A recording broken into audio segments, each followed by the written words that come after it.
Can everyone hear me? Maybe write in the chat if you can. Okay, great. And maybe first, before we get started, why doesn't everybody maybe turn on their video and just kind of give me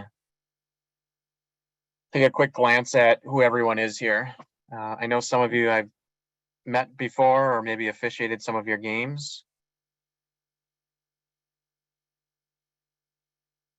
And just excited for all of you to be on the call to learn a little bit about becoming a soccer referee.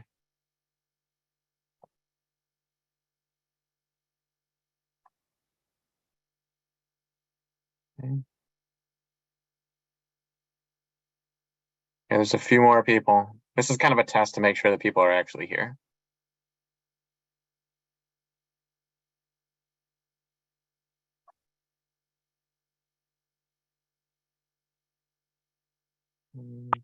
People. All right. So fantastic. Yeah,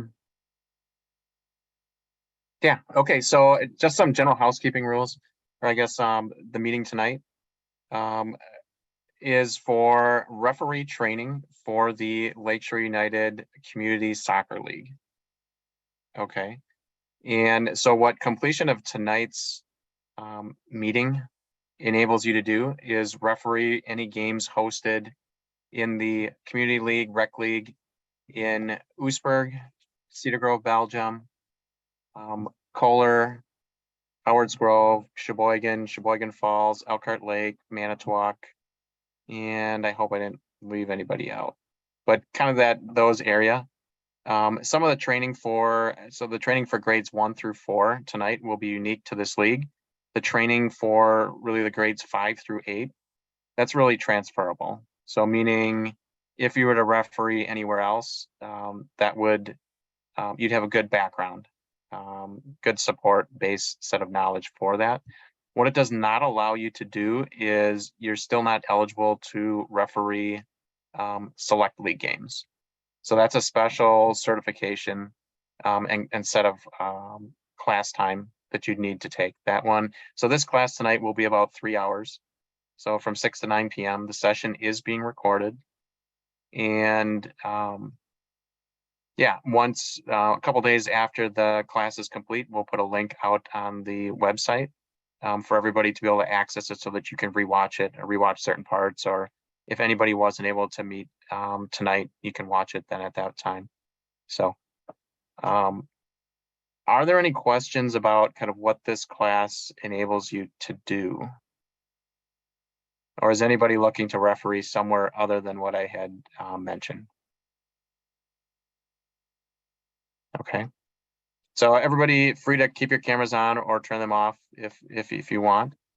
If you're on the call, I don't remember if you'll be kind of in this movie production, but yeah, in any event, I guess first, why doesn't everybody just write in the chat? So what we're going to do is if everybody can stay on mute during the meeting, and periodically I'll ask questions of the group and look for you to kind of write your answers in the chat area, and we can kind of compare answers and see, you know, if everybody is thinking the same thing or people have different thoughts about different things.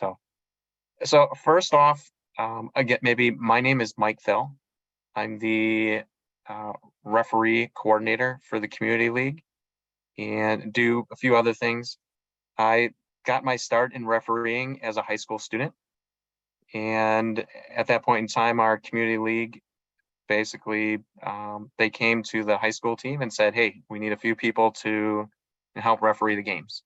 So that's kind of how I got my start. Did it in high school for a few years, and then really first got back into it, I'll say maybe quite later, later on in life, helping out, maybe officiating a couple of games in the community league, and then kind of taking this over. So I've been the coordinator for Sheboygan on the rec league side of things for perhaps around 15 years already, and then for the community league since its inception. So I I assign games, all games hosted in Oostburg, Cedar Grove, Belgium, Howards, Sheboygan Falls, Kohler, not Elkhart and not Manitowoc.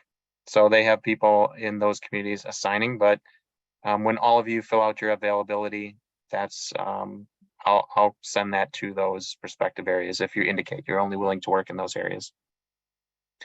So first off, why doesn't everybody write in the chat why you're interested in attending this class, or maybe why you would want to be a referee? Okay. So kind of looking for people's thoughts and see how you're similar, maybe see how things are different. So we're gonna just talk about that for a little bit. And maybe what I'll say as well is the first half of the meeting, we'll talk about just the mindset for a referee and just being prepared as an individual to be a referee so that you are put in a position to succeed. And then really the second half of the class is talking about the rules aspect of things. So don't be shy, waiting for that first. Okay, fantastic. So looking to help out where needed. Learning experience for soccer.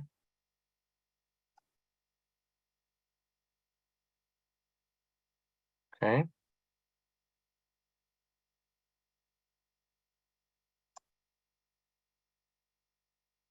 Is anybody wanting to do this for free? Is anybody doing it for a part-time job? Or to earn a little extra spending money? That's okay to say that you're wanting to earn some money.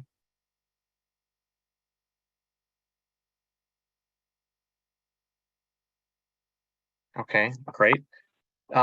So what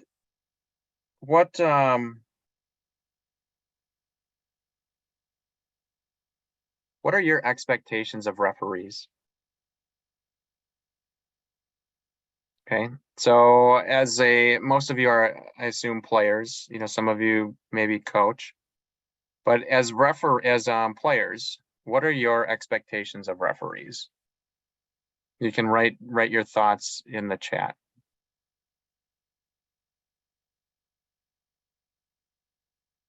So to make it a fun environment. So what are your expectations of referees? So to be fair, that's a great answer. You expect them to be fair to both teams. So to make good calls and help a player if they're confused. So really, if you're going to call fouls, well, when you call fouls in the game, you want to call them evenly for both teams, meaning so whatever you feel is a push for one team, you want to make sure that you feel that's a push for the other team. Okay. So you want to maintain some form of control out there, and you maintain control of the game by calling fouls, mostly. Referees that don't call any fouls, those are the games that usually tend to get out of control. So as a player, do you expect the referee to get there like at game time or a little bit before the game starts, or you expect them to be there a little bit early, right? Because if you're sitting there warming up on the field and you're wondering, well, where are the referees? Are we going to have any today? As referees, you should be there 15 minutes early. Kind of a minimum. Okay, what are some other things that you would expect the referees to do? So we talked about being fair, calling fouls, being on time. Do you have an expectation that they're dressed like a referee? That they kind of look somewhat official? Okay, so wearing your referee shirt, having the things that you need. What's another thing? You expect them to blow their whistle, right?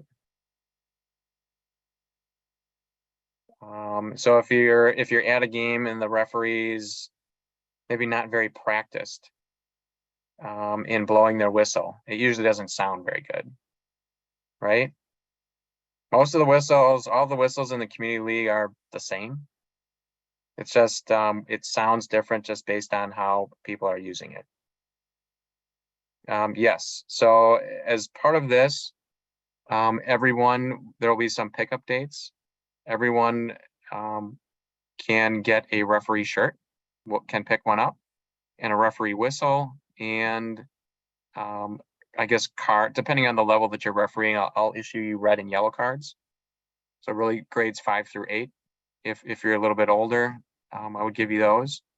And some comment cards that you can use, index cards that you can really use to keep track of game score. So, and then how that works is on everybody's paycheck, I did just deduct $5 for a shirt, $5 for the whistle. So if you have a whistle, that's fine. So that's a pretty easy way to earn your equipment. Okay, great. So some of the other things that I wrote down as far as like wanting to be a referee, it's a great opportunity to develop leadership skills. So out there, you're kind of in charge of the game. It's a great way to build confidence. You know, it is an opportunity for you to earn some money while doing something that you enjoy, being around the game, again, that many of you are playing. And it is something that if you really stick with it, you can get into refereeing a lot of higher level games. You could start working a lot of tournaments, and it can pay very well for some of those older games, or if you work tournaments, for sure. So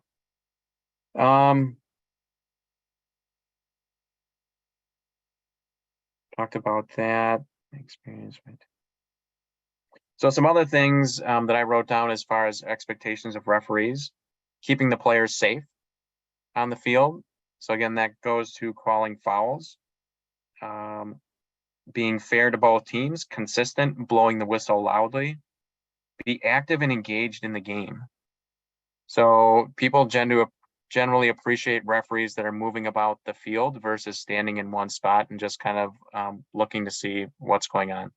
So that's what it means to be active and engaged in the game, not turning your head away from the field of play, and not twirling your whistle kind of on your finger, but kind of being in the ready position with your whistle and moving about the field. So, okay. So, just some other maybe housekeeping things. How this works is, one, all of you are attending the class tonight, so kind of listening and completing the training. Then I'll add all of your email addresses to a group email that I have, and I will send out an email to everyone requesting that they, and I'll show it to you tonight, but there's a spot on the website where you go and enter your availability. And I can show you that now. You basically select which communities you're willing to work in and what dates you're available. And then I'll match you up with games that are available. So again, the league season is September 9th through October 28th. So games are Saturday mornings or early Saturday afternoons. And the community league tournament is September 29th, September 30th, and October 1st. So it would be that weekend. And again, there'll be more information that comes out about that. The communities that I mentioned before are where games, can be hosted. And the thing is, you can referee games in, you can indicate any of the communities that you're willing to work in. So let's see if I can share my screen and show you what that looks like on the website.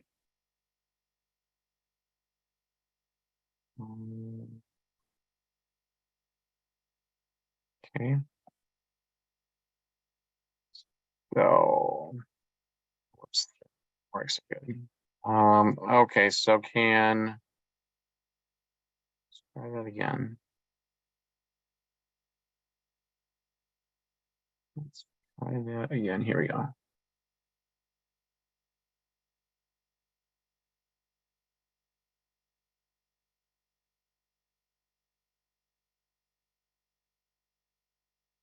That's not working, is it?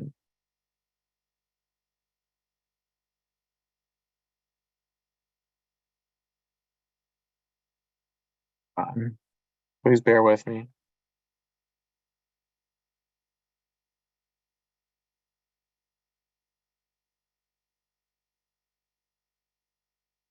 Okay, so can people see this section of the website right here? So it's underneath, it's resources and then referees. And again, the website is lakeshoreunited.org. Under the referee section is this page. And you would come to, we'll have the training video out there. Here's availability. And then it talks about, so let's look at the availability form. So can people still see my screen as far as the form to fill out for availability? Okay, so people are saying yes. So you would just come out here and you'd enter your name, enter your street address. This is important so that you can be mailed a check. Enter your phone number, email address, age, grade that you're in, and then how many years you've played soccer. Just curious about that. Have you ever been a referee, or how many years you've been a referee? Are you USSF Select certified? It asks which communities you're willing to work games in. And then availability, it just goes through each of the game weekends. And you just put in if you can work 9 to 12, or if you can work 9 to 4, you're available all day, or maybe in the afternoon. So each of the different weekends. So the tournament is listed on here. Friday 4 to 9 p.m. And all of this is kind of based on the game schedule, which has not been completed yet. September 29th, the 30th, kind of all day. And then any specific things that you want to mention. So yes, the grade that you're going to be in this fall. So and then you just submit it. So very easy. It's a way for me to collect everybody's availability. So what we'll do, and that's something too, people, I guess, don't fill this out until you know your own game schedule.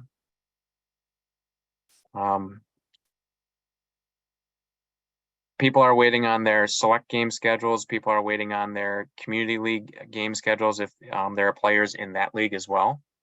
And I guess the other thing to note is if you are a player in the community league, your games are also in that same window of time when we're looking for referees. So if you're playing on one of those teams, it's going to be difficult for you to have a lot of availability to help out. So if you have a 10:30 game, let's say, you could maybe work, not if it's at home, you could work maybe 9 to 10, but really you won't be available till really the noon game. So just, I guess, know that in submitting your availability that there's going to be some conflicts there. So any other questions about filling out availability? Okay. So then, did the screen share switch to the general referee page again? And people can see the word scheduling? Yes, okay, great. So again, the training video will be out here. Availability, just choose this. Getting paid, I'm gonna try something new this year. It says paychecks are sent out essentially 2 weeks after the last game. I'm gonna try to do it mid-season. I'll send an email out to the group sort of explaining this, but I might try to do it every 2 weeks, let's say, or at least once during the midpoint of the season so that people don't have to wait until after the season is over to get their check. So hopefully that's good news to everyone. Then down here, and again, we have the pay sheet.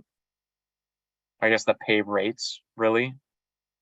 So for those that are interested, almost all new referees, if you're 13 or 14 years old, you're most likely going to work these grades 1 through 2 games.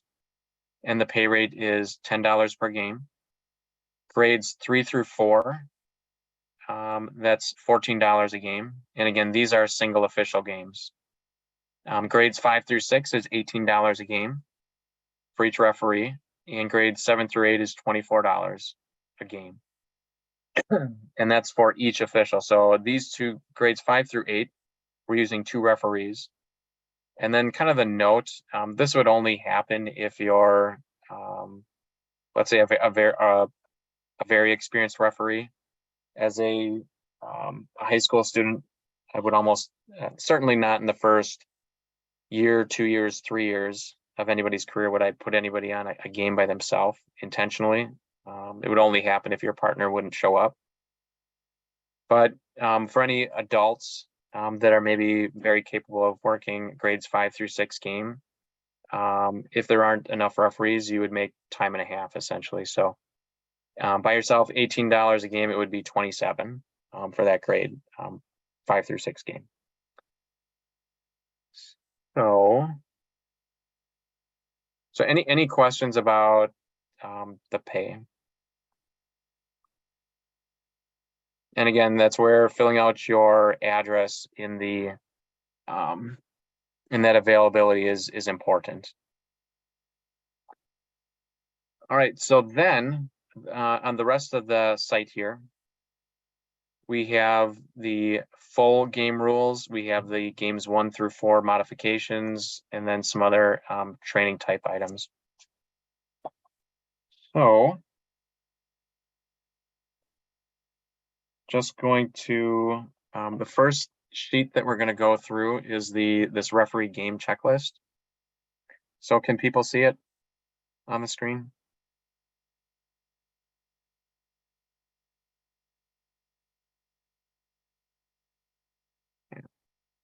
Okay.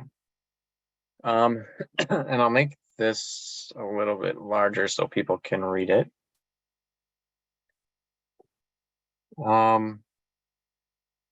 So what to bring?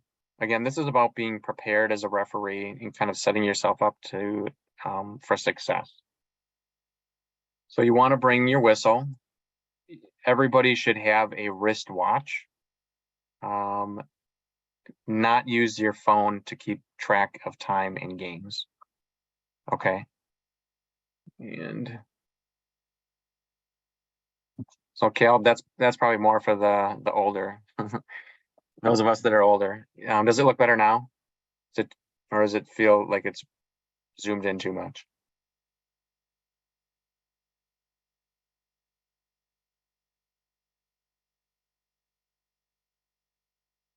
Good. All right. So Genesis cannot see it. Settings.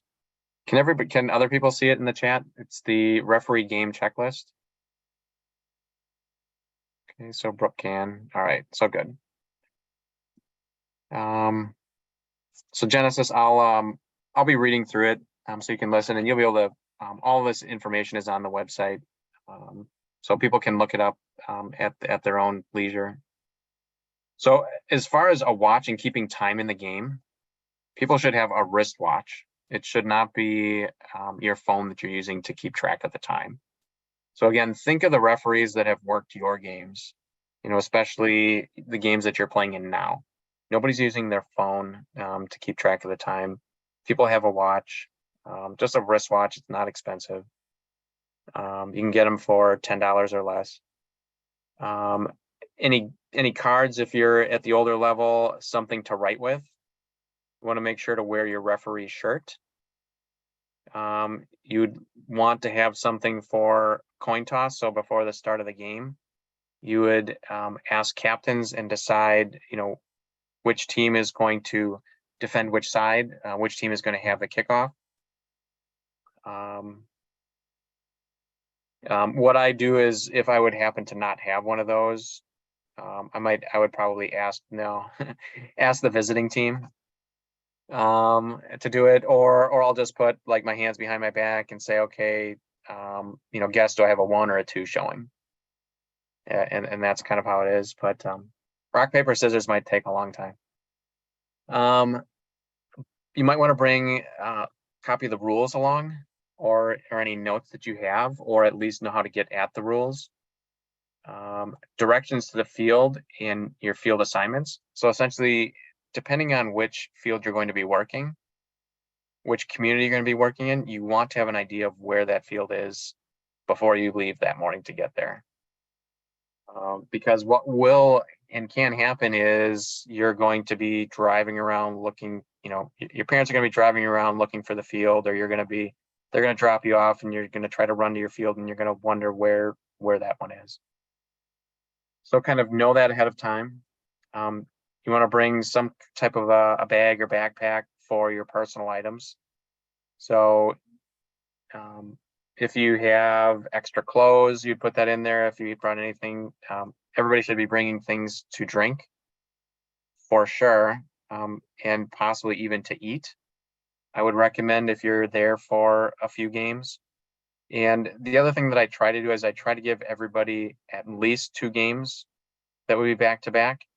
And then the most that I would give anybody, newer referees, 3 would probably be close to max. 4 is usually kind of the most that I would give anybody, unless they're, again, kind of experienced and a little bit and older. So 2 or 3 games, 2 or 3 hours, generally speaking. So again, you can put everything in here, put your phone in here as well. And then that way you make sure that it's just, don't throw your things or leave your things laying in the grass by the teams, because what will happen is the teams will potentially pick up your things and take them with them. So you want to know that your schedule, almost always you're going to be on the same field, but once in a while you may work 2 games on one field and slide over to another field. And then you want to have my phone number available just in case something happens. But oftentimes I'm officiating on game day as well, so I'm going to be maybe of limited help, but text is the best. And make sure to include enough information in your text, like what your name is, maybe, and then whatever the issue is. So my number is included in, I guess, all the communications that get sent out. It was included on the invite for this. Before the game, so introduce yourself to coaches.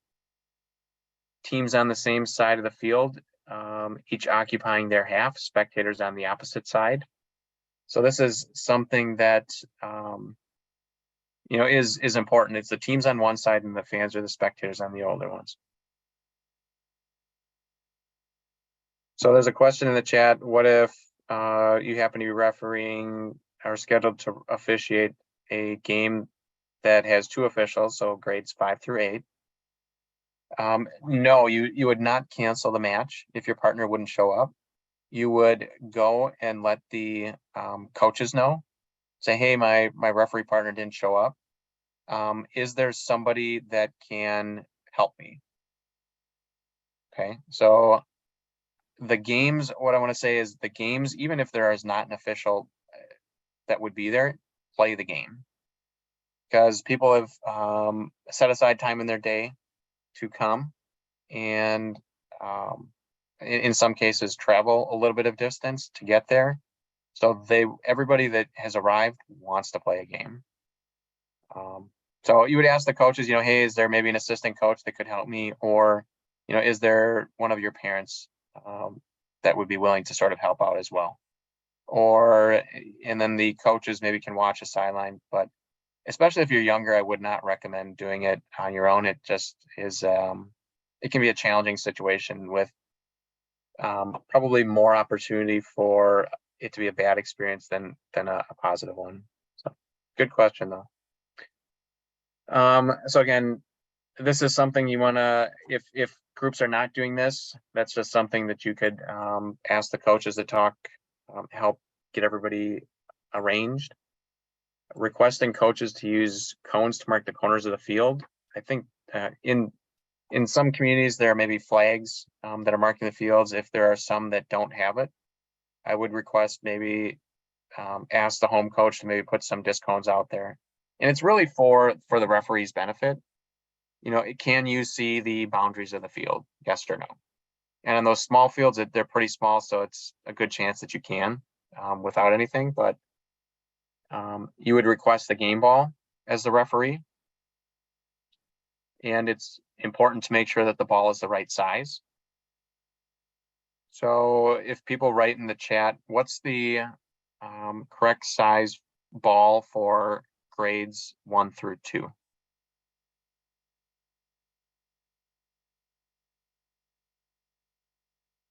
So we'll see who's still listening.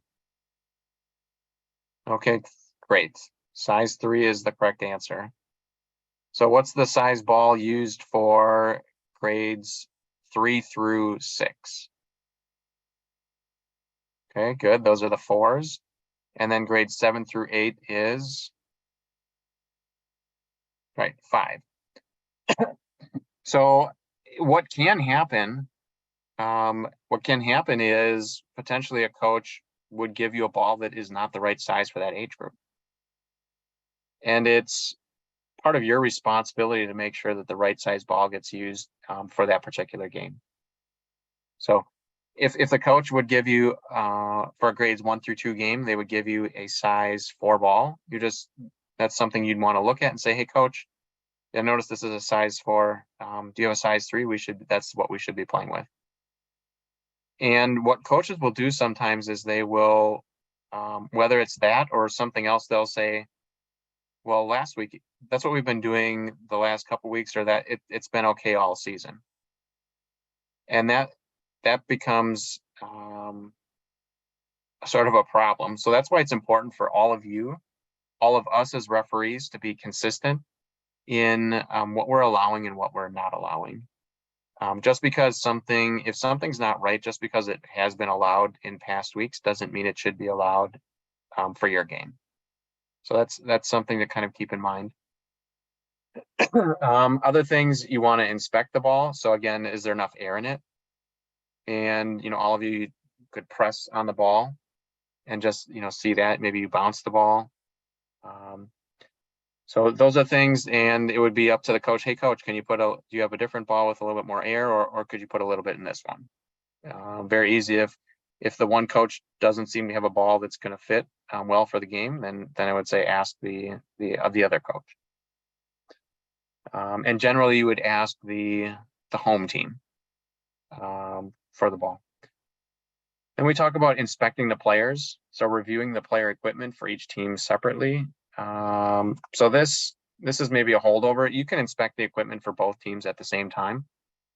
And it kind of depends a little bit, maybe how much time you have, but some of the things that you're looking for as reminders, all of you have been asked to do this as you're checked into games by the referees, but the shin guards need to be fully covered by socks. If they're not, they cannot play. The shirts are supposed to be tucked in. Usually people start out that way, the game goes on, and they end up being untucked. It's something I wouldn't put a ton of emphasis on, but you might, give some players a reminder. Cleats, they cannot be metal, and there cannot be any toe cleats. So when I ask people to lift up a foot so that I can see their foot, I just have them show me the portion of their foot. So I'll have them lean back on the heel of their foot, and just raise the front of their foot up, and that's sufficient. Kind of oftentimes in the past, it was people would turn around to show the whole foot. As long as they lift up the front and you can see if there's a toe cleat, then that would be sufficient. So again, toe cleat, those tend to be a cleat with an extra spike. That is correct. It's right on the front. You can see it. It's generally fairly large. Some of the cleats now, or maybe a lot of them, they have things that are like close to the front, but they're really short. You'll be able to tell if it's a baseball or a football cleat, because it's very noticeable. They almost look more like high tops. instead of lower cut shoes. So all jewelry needs to be removed. So players cannot wear earrings in their ears. That is not something that is specific to the community league. That is a rule in the select leagues as well.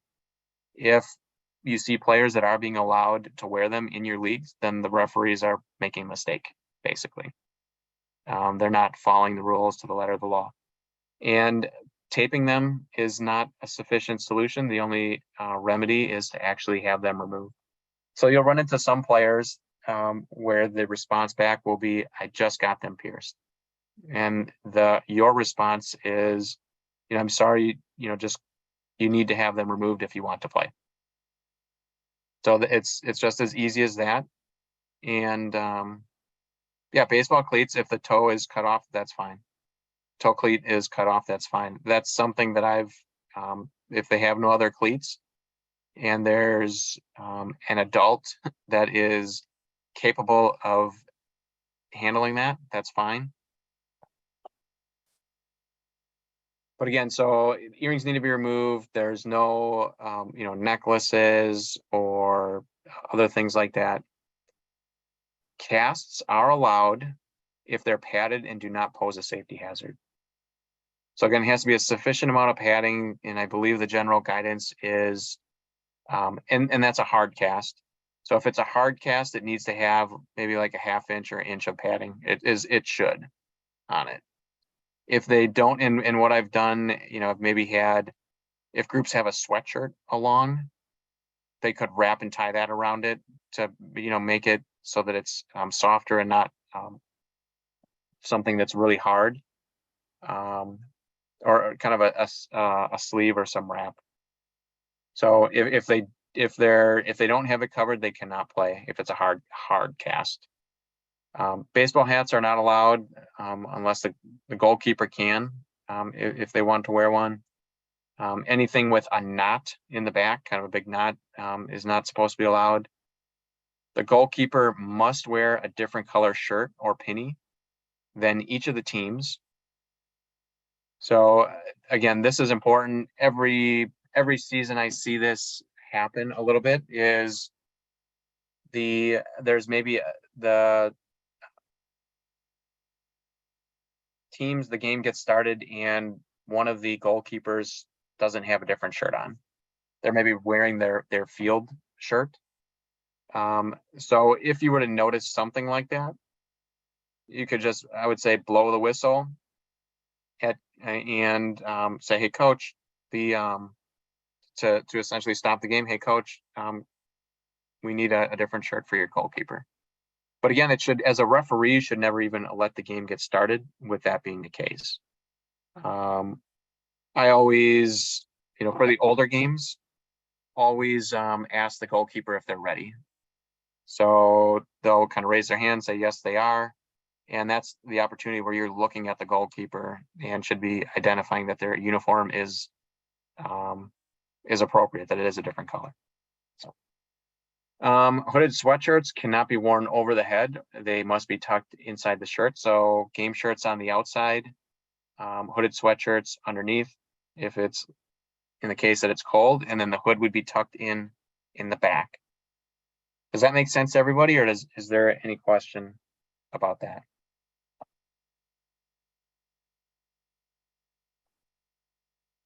Okay, and that's just kind of a safety thing, so the hood's not out there. That and again, that's not anything that's unique to the community league either. Then we come to telling players your expectations. So the pregame speech. One thing I would encourage everyone to do is to be very specific in your pregame message to the players. So some of the things that you might say are, everybody, don't push. So you want to be specific and say, hey, keep your arms in. If you have your arms out and you're pushing on people, or you kind of knock somebody off, I say knock somebody off of their spot that they're occupying, then that would be considered a push. I'll say if you fall down, get up right away. Don't lay on the ground. In some of the age groups, I would say maybe there's no slide tackling except in grades 7 through 8. So that's something for some of the younger players to make them aware of that. I would make them aware of whether or not they're allowed to punt the ball. So in grades 1 through 4, we'll talk about they're not allowed to punt the ball. Grades 5 through 8, you can. Proper throw-ins. If it's grades 5 through 8, again, your foot can be, and we'll talk about this, but on or behind the line. It cannot be over the line. Your foot cannot be lifted up when you throw the ball. So you might want to demonstrate, straight over your head. We'll talk about it. Grades 1 through 4 do not have throw-ins. They'll be like kick or dribble-ins. We'll talk through that. And then maybe you have something for substitutions or not, but I'll talk about whether or not heading is allowed. Getting up if you fall down. I'll maybe talk about high kicks because you'll see some of those things, etc. But what's the most cliche thing to say to kids before the game start? What's the most cliche? So meaning what's the most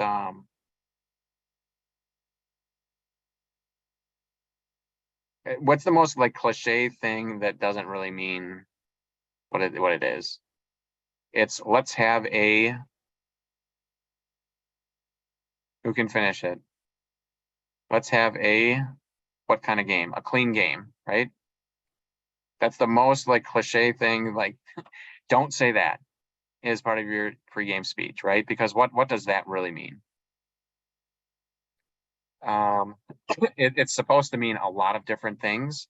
So be specific and say those specific things in your speech. Just don't say, let's have a clean game. That means don't get your shirt dirty or something. Okay, and then down here, make sure to start games on time. Very important. So Ed mentioned that everybody should be there at least 15 minutes before your first game starts. And all of these like things with checking in the players and having your pregame speech, you need to do that at least 5 minutes before the start of the game. Because if you wait to start until game time, then you're already running behind. That field is then going to run behind. So does that make sense? You need to start those things, asking for the coach for a ball, kind of, getting yourself over to the field, putting your equipment down. I encourage everybody to put their equipment down at the center of the field between the two teams, on the coach side, not the fan side. If you have something. Okay, so let's say we said, okay, coin toss. Again, if you don't have a coin, just use fingers behind the back or something. The winning team selects the goal to defend or the kickoff.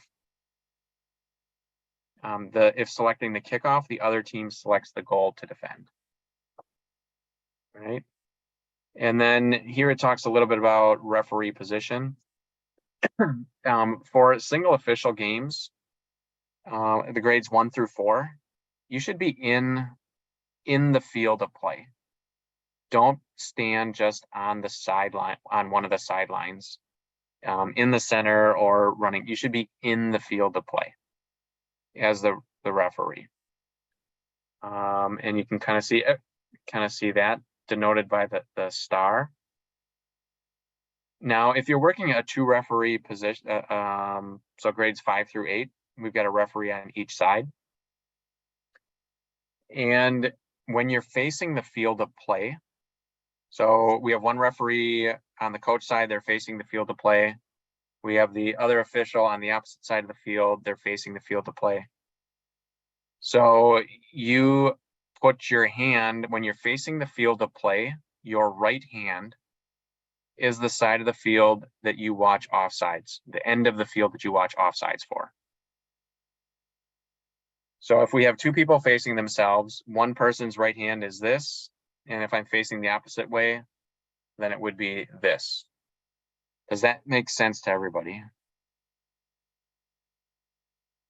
Which side that you're watching offsides for, which end of the field. And that's kind of denoted here. Everybody can see my cursor. We have the star, and it shows that they run, this one runs all the way to this end line. And if you're on the opposite side, you're running to this end line and watching the second to last defender, the last defender, basically. So there's a note. You should stay close to the sidelines. Technically speaking, your referees are supposed to be, technically speaking, the ARs, the people that are holding the flags, they should be on the outside of the field. But in this, it's a little bit different.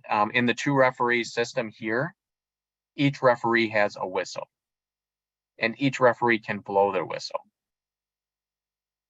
Okay, in the select league, technically speaking, only one referee there, one person, one official is supposed to have a whistle. Even if a third official isn't there and they only have two, technically speaking, there's only one that should have the whistle and blow the whistle. But here we have each referee blowing the whistle.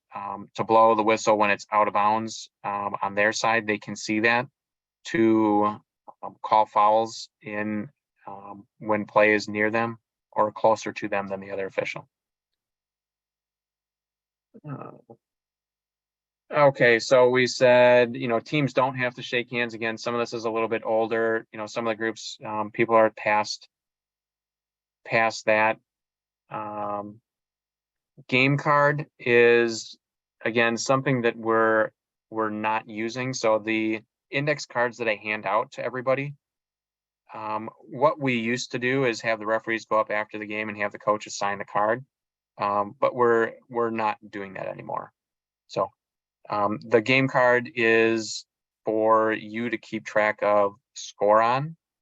And at the end of the day, there's a spot on the website for all of you to come and report the game scores and let me know if there were any issues with your game. So one example, it says report any problems, cards, serious injuries, or concussions to the referee coordinator. So that would be me. So if there are any problems, so I'm going to come back here and it will talk. There's a spot for game reporting. So if I click on that, so can people see where it says community soccer game score reporting? People see that? Yes. So here it's very simple. You would fill in your name, just click next. You choose what community did you work in. Okay, so we'll say we were at Sheboygan Field of Dreams. Put in the letter, we would say maybe Field 1. And just by knowing Field 1, I would know, but I would say maybe Field 1, and you could say grades 5 through 6. And then you would put, okay, what was the game date? So you would say, okay, it's September, whatever the game is. You'd say, okay, it's the 9 o'clock game. And you would say you'd maybe say it's dark blue was 3. And you'd say green is 2. And then if you have any issues with the game, you might say, so you'll either say none, if there were no concerns, or you might say one team, or it might say one team didn't show up, or you might say coaches, yes, every game. Coaches were, you could say, yelling at the referees, or etc.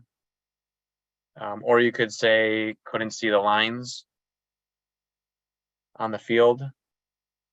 and then you would just say submit, and you would you can say, okay, submit another one, and then just go through and enter it. So very, very simple. So again, yes, would like all of you to do this. Again, at the end of your refereeing day, just go and, you collected your notes on the cards that you'll end up with. Just come out here and fill this information out. And it's a good way for me to find out if there were any issues with your games or kind of anything else that's going on. It's something that we'll be asking the coaches to do again this season. In spring, we tried it, but having the coaches report their game results. So the coaches were given a link where they could go and enter in game results. So, and what we had said is just enter 1 for a win, 0 for a loss, and it could be like 0s or 1s for a tie. Not looking for the actual scores. What you report is, I'm curious in this what the actual scores are. And then when I see that, I can understand if there are some games where there was a wide margin of victory or loss, and can kind of keep tabs on thing that way. So any questions about reporting game information at the end? Hopefully that's pretty easy and straightforward. Let's see. So we went through the checklist. So some other things, just some general notes that I have. We've talked about as arriving to the field, how many minutes before each game? A minimum. Can be there earlier.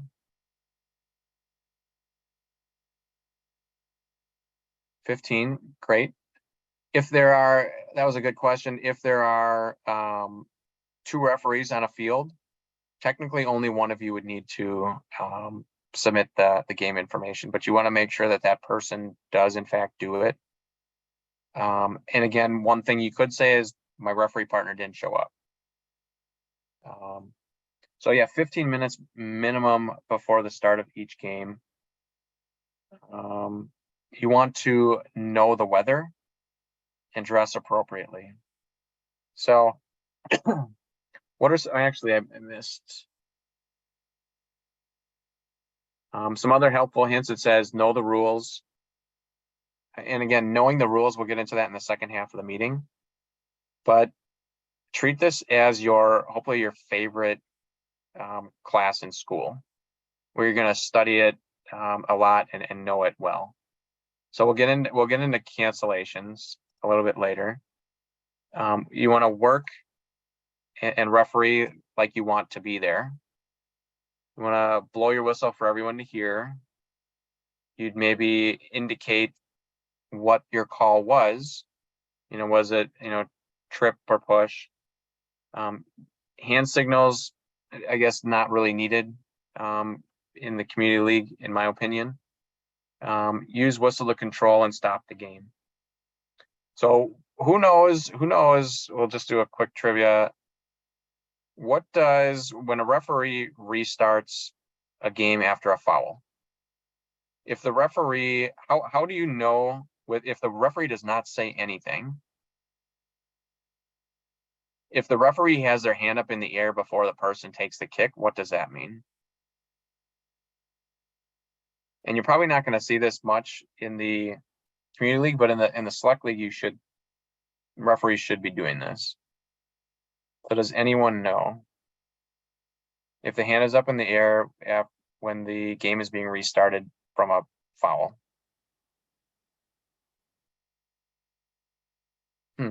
No, nope. So holding would be more of a handout like this. So it would mean if the hand is up in the air, that means it's an indirect kick. And when the hand comes down, that would mean that it's now, somebody else has touched the ball, and it would be available for a direct kick, for it to not have to touch anyone anymore. So again, that's not anything that you have to worry about here, but just, as players out there, if you're ever wondering, that's what that should mean. Now, I wouldn't maybe take it 100% for granted, because just because the arm is down, does that mean it's direct? Depends if the referee is doing that. All right, so here it says use the whistle to control and stop the game. If players are not stopping after you've made a call, blow the whistle again, blow the whistle louder. And I guess when people blow their whistle, who here has we'll get into that, so that'll be in the rules section. So who here on the call has blown a whistle before?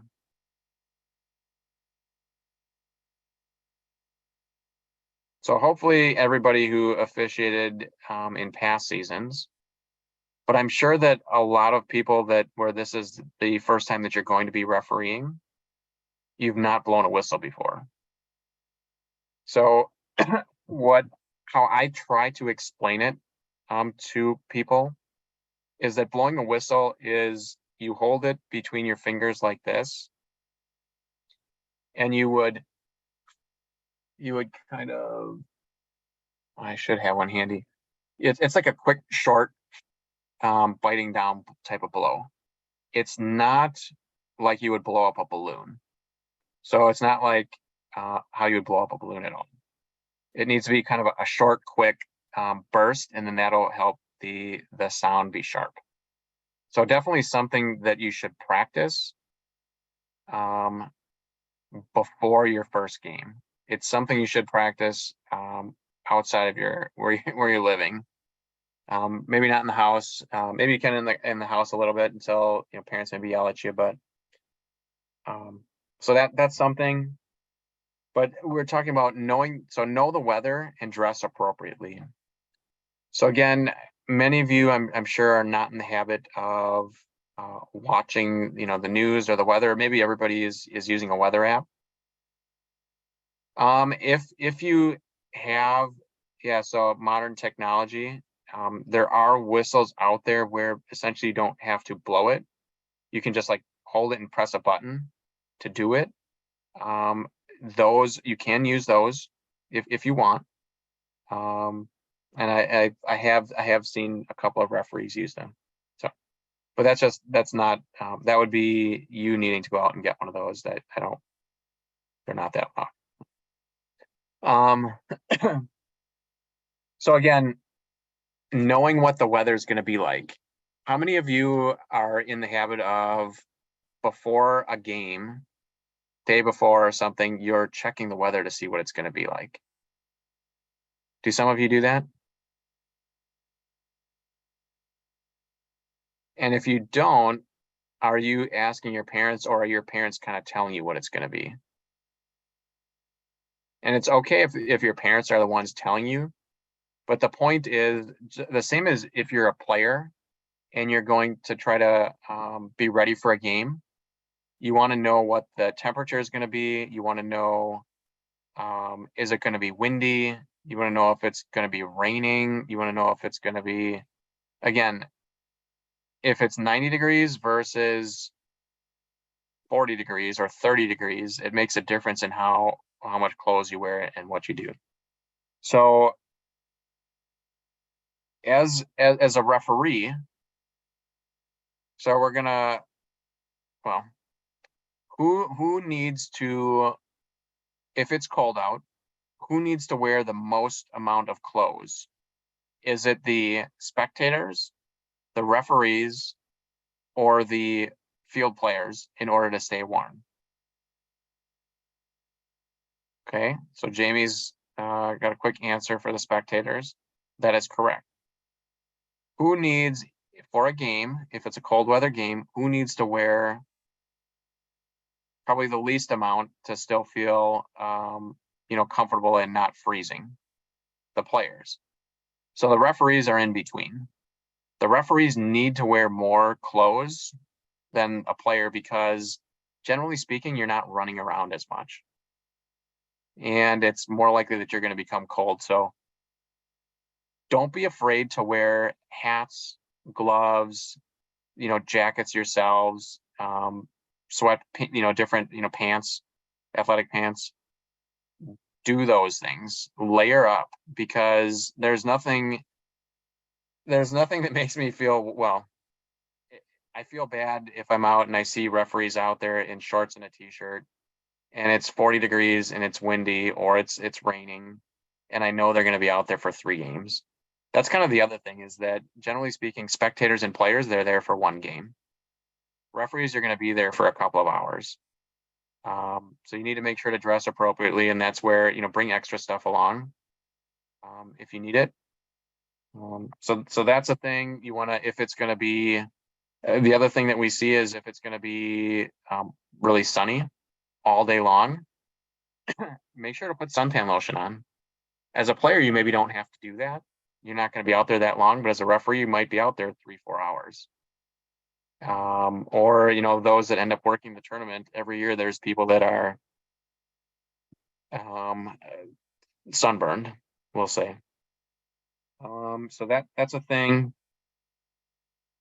I say bring food, something to eat, something to drink, and you want to make sure that you have enough. Again, if you're out there a long, a few hours, bring yourself a snack. And we talked about positioning on the field for the younger kids. For grades 1 through 4, and especially grades 1 through 2, a lot of those players are new. They've never played in a game before. And especially in the early weeks of the season, the fall season, when you blow the whistle, they're not going to know what that means. They might turn and look at you, but they may not know what that means. So you have to help them out as needed. And you can see if you blow your whistle and the ball goes out of bounds, you blow your whistle that it's out. If nobody goes none of the players go to get it, then you can go and get the ball. Which is very different than if you're in an older game and the ball goes out, you would let the player go get it versus you as the referee go get it. So does that make sense? We need to help the younger kids more. There's going to need to be a little bit more instruction out in the field. Coaches love it when you provide more instruction for their players. If they're looking confused, you don't want to tell them, technically how to, where they should be moving on the field or how they should be kicking or striking the ball or what decisions to make. But you want to encourage, show them where to place the ball and then let them know that they can start, hey, you can kick it or you can dribble it, let's say. Those are the types of things that you want to be helping them out with. We already talked about practice blowing your whistle. We talked about how to hold a whistle. Always paying attention to the game. So again, don't, as a referee, the ball goes out and you kind of get back to your position that you want to have. Don't turn your back on the field of play because sometimes it could start before you're ready. Paying attention to the game. Paying attention. First impressions are important. What are some, if you write in the chat, what's one of the first things that you do as the game is getting started that's going to give a certain impression of you as a referee? If you write it in the chat.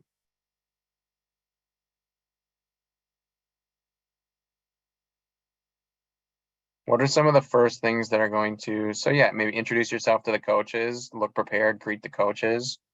Yep, say hi to the players. What's something else? Being there on time. And then how do you start the game? By blowing your whistle, right? So that's going to be the first time that you most likely blow your whistle is to start the game. Have it be a good one. If it's a really bad one to start the game, then the coaches and the fans and everybody they already have it in their mind that this is a brand new referee and, who's afraid to blow the whistle. So that's important. Talked about this a little bit. Player safety is first and foremost. That's number one. Make sure to call fouls. And what I say to referees is if you go the entire game and don't call a single foul, then you missed some. Because it would be extremely rare that you could make it an entire game and there not be a single foul in the game. There would be something, and so here's something: if somebody commits a foul and they do it on accident, so it's not intentional, somebody like trips over their own feet and then falls into somebody and knocks another kid over, should you blow your whistle to call a foul for that? Yes or no?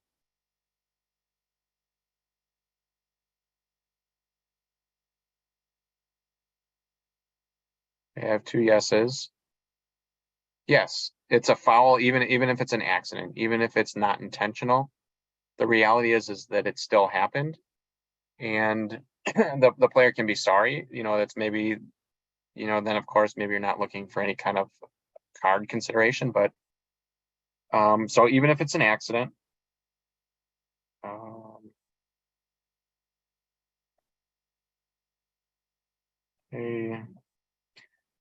there was a question about weather before.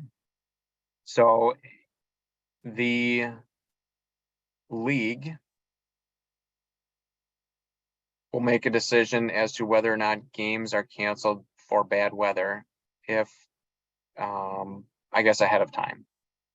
So if we know leading up to a particular game, there's been tons of rain and all the fields are soaked and there's standing water everywhere, there'll be discussion amongst the community leaders. Everybody's checking out their own fields and just determining playability for their fields. There would be a consistent message posted. Again, those are current field conditions. What are the current field conditions?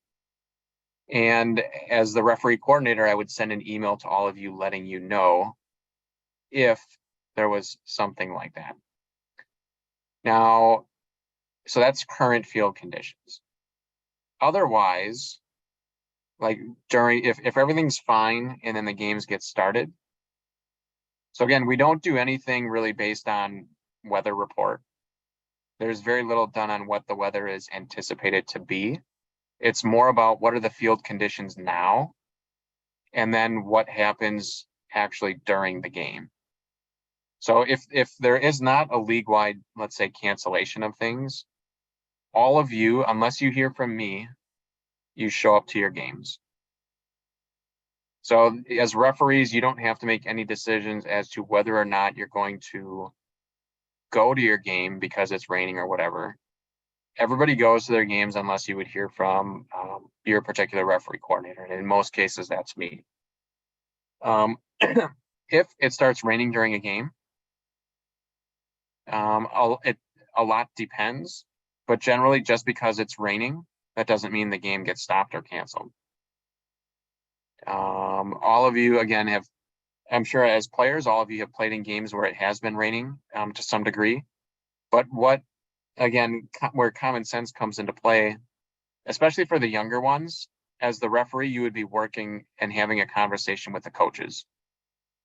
The coaches would be the ones to say whether or not their player, they don't want their team to play anymore.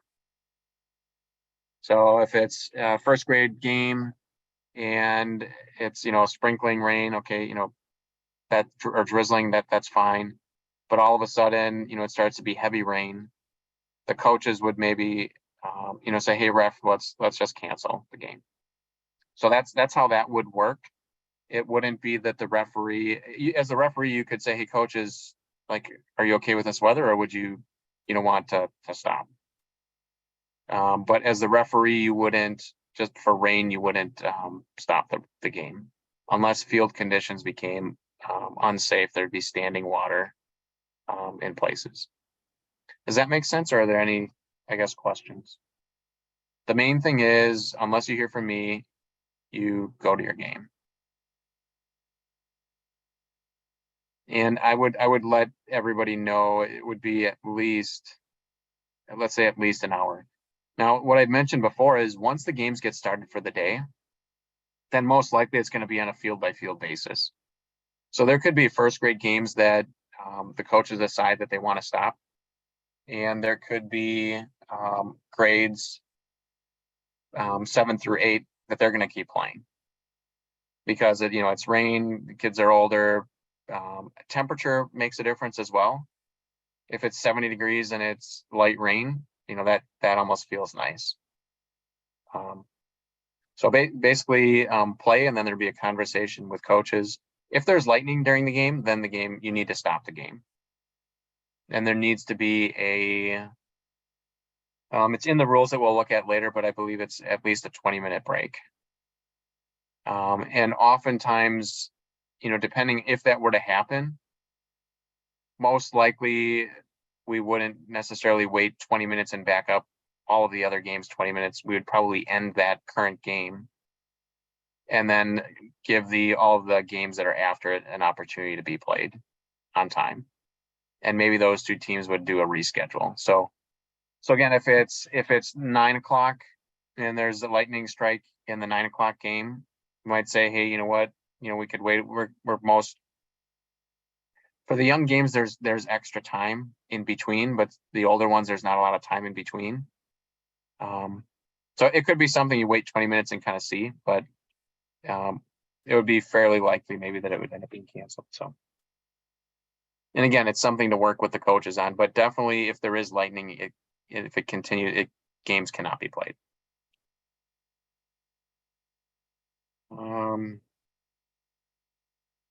So I mentioned this already, being in charge of the game as a referee. So sometimes players, again, they're not going to listen to the whistle that you blew. And so they're not going to maybe listen to the whistle. And it's very important that you blow the whistle again to get their attention. If, again, kind of the example is, let's say that there's a throw-in and let's say there's a throw-in and the player does it incorrectly, but everybody, play starts, everybody's kind of running after the ball. You blew your whistle and nobody's stopping. You blow your whistle again to stop play. If it's no different than if a goal is scored in a game, and as the referee, for some reason, if it was offsides, the fans are all cheering, the players are running back to the center line. If it was offsides or something happened that shouldn't have, then you can blow your whistle and say, hey, no, there's no goal. But don't be convinced that, hey, this is what everybody thinks is happening. Don't just go along with it. So hopefully that makes sense. I mean, yeah, if it's lightning, the game has to be stopped and the players are out. Nobody is, standing around waiting on the field for the lightning the next 20 minutes to see if lightning happens in the next 20 minutes. There's nothing that says any kid has to play the game. So yeah, they could decide that. The other thing for keeping time in the game, please write in the chat, do you stop the clock? Do you stop your watch when there's a foul until play resumes again? Do you stop your watch? Yes or no? Okay, good. No. In soccer, it's a running clock. You don't, when there's a goal scored, you would not stop your watch and wait for all the players to get reset and then begin play. Time continues. The only time there would be really a stoppage in play is if there's a long delay, let's say for an injury, or a long delay for, I'll say a long delay for something. If there's a keeper change in the middle of the game, I wouldn't be stopping play. I wouldn't be stopping my clock for that. Let's say the ball becomes flat. The ball could become flat in the game. I've had it happen. We need to stop the game and get a new ball. I wouldn't necessarily stop my clock for that either, unless there was an extended delay. Yes, the clock does get stopped for halftime, and halftime is 5 minutes in duration. So I think we'll go through some of that. So that's important. Don't stop your clock at all. Just let it continue to your watch, let it run.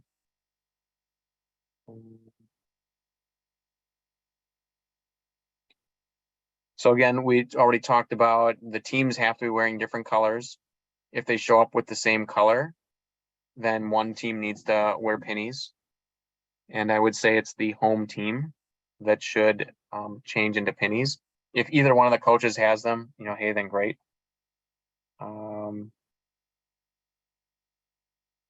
So what are some things also when you're out there as a referee, what are some things that you're listening for? So maybe write in the chat, what are some things that you would listen for?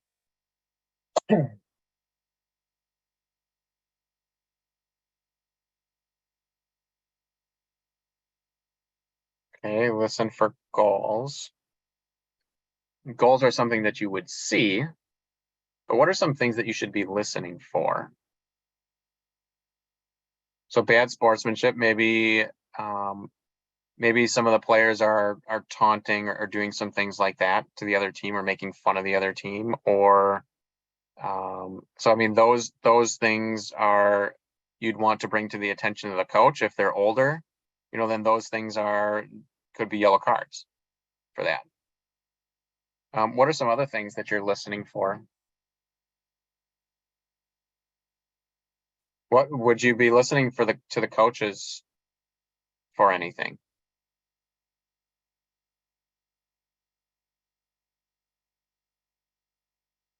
Okay, good. Substitution. So the coach is should be contacting you as the official saying, hey, sir, referee, subs. So they'll be saying, hey, subs.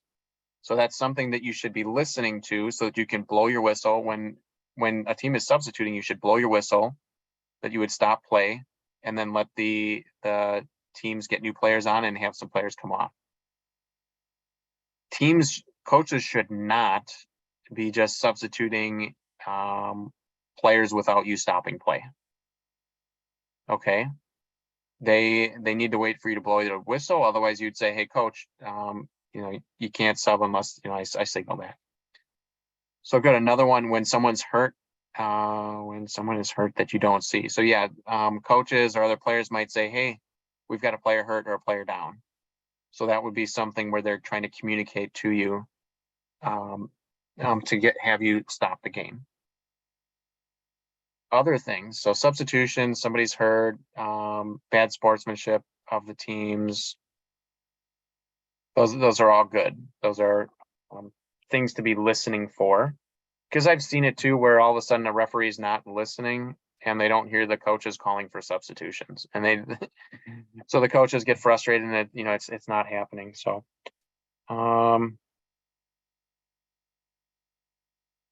the other thing, what are some things that spectators are also going to be probably saying things. So hopefully they're all cheering and giving positive comments to their team that's out there. And they're not commenting on the other team at all. And hopefully they're not giving you a hard time at all. So that gets something that gets relayed to all the coaches. The coaches are supposed to be respectful to the referees. The coaches are, to a degree, responsible for their own spectators on their team. So yeah, if it's a single referee game, you should be like in the field of play. So not just standing on like the coach side or not just standing on the spectator side.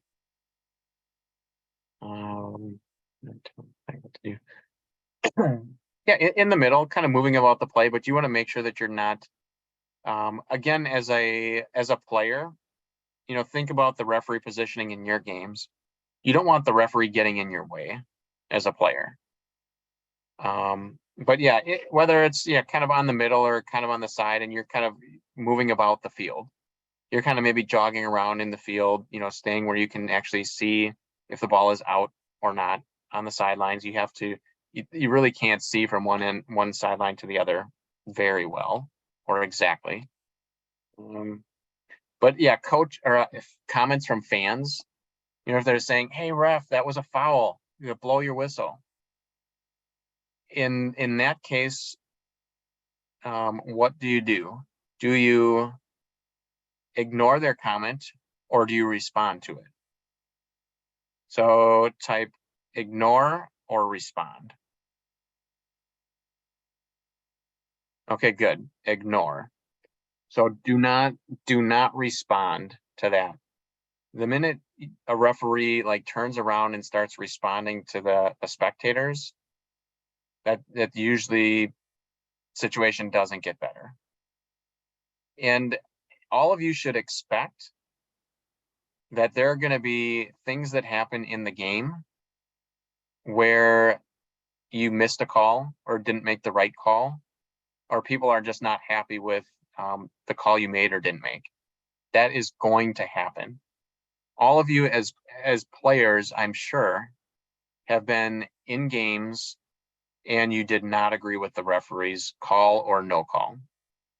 So has that ever happened to you as a player? Have you ever not been happy with the referee's call or not call? Right? That's happened to everybody.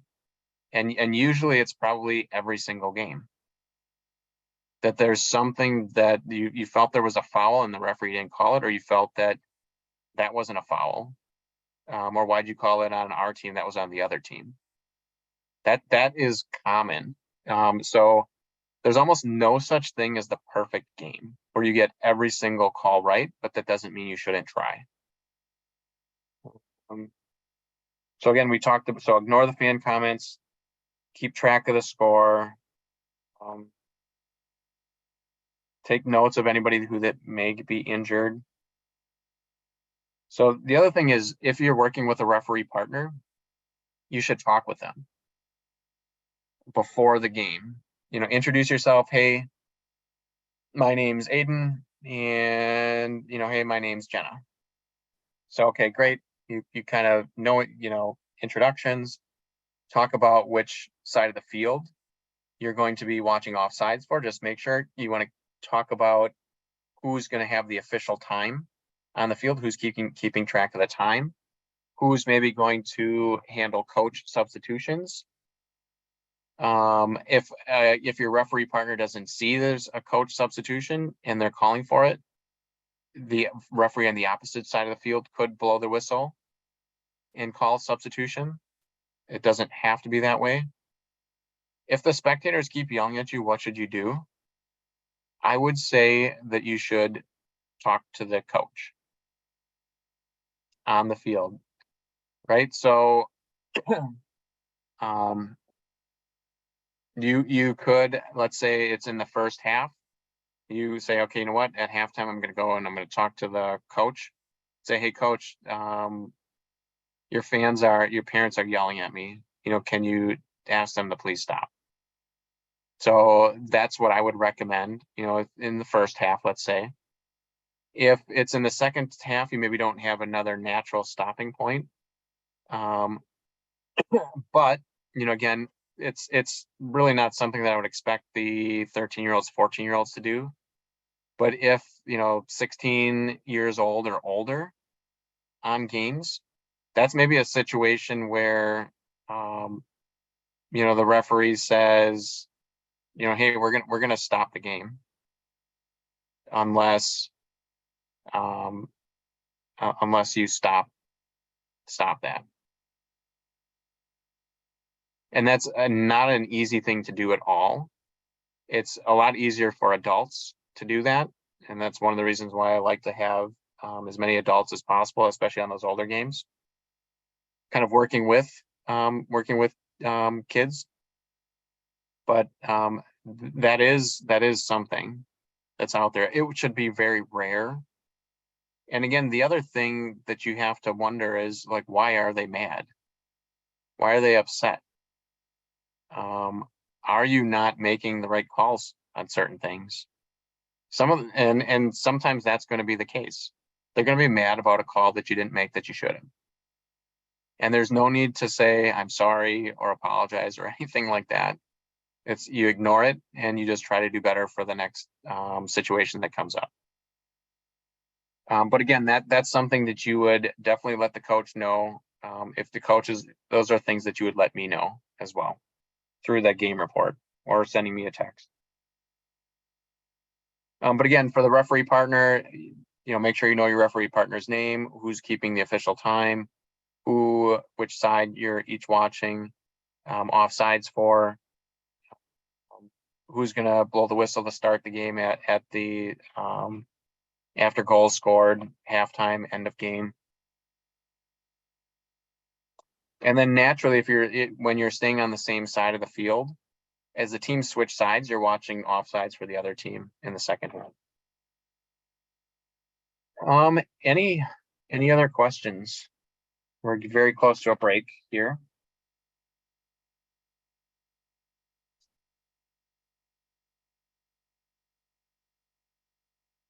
Okay.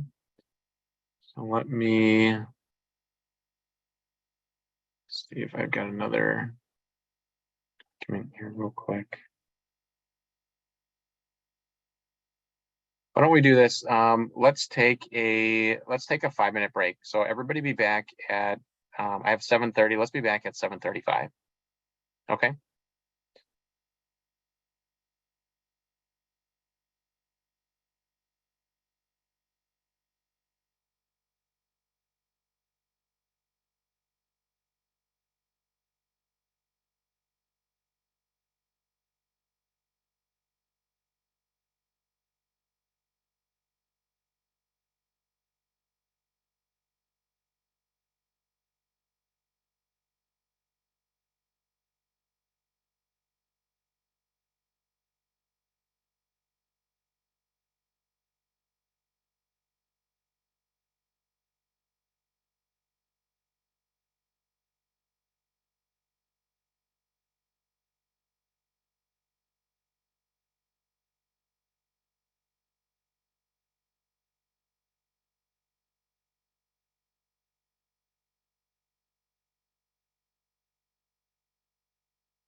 everybody ready to get started again? Yeah.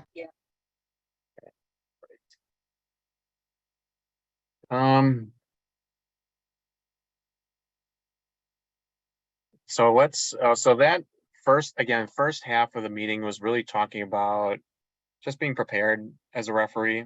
Um, what's the mindset that you should have? How do you handle certain situations? What are things you should tell the players?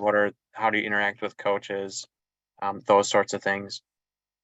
Then there's the other part of it. It's really knowing the rules better than you would as a player. And there's a lot to that. Somebody can easily play a game and be a great player in a game and not know the rules as well as you need to be a successful referee. So one of the things that this course and being a referee should really help all of you as players out with, you should become smarter and better players because your level of understanding of the rules is better than what it was before. As players, oftentimes you're relying on the referees and the coaches to provide you some instruction or direction about like what you should do or what can you do in certain circumstances. And also there are some coaches who don't understand the rules as well as maybe what they should, so they ask for things that are in conflict or don't match up with the rules. So a very common one is you'll have coaches that maybe ask to substitute players in situations where they're not allowed to substitute. And all what that does is it makes you as referees confused.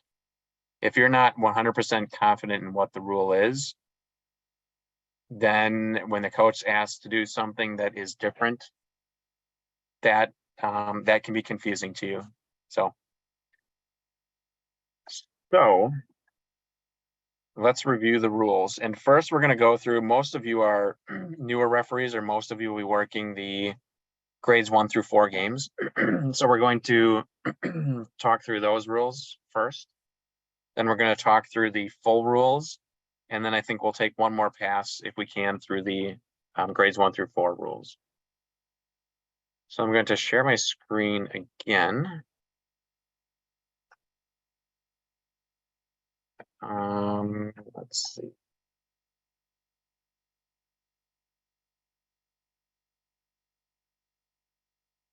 Here we go.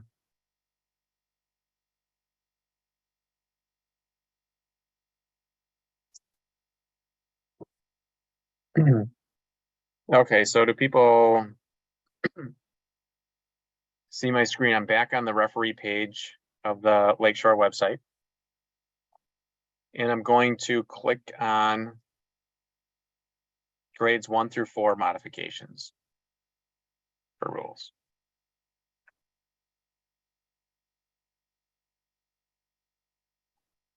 Chat.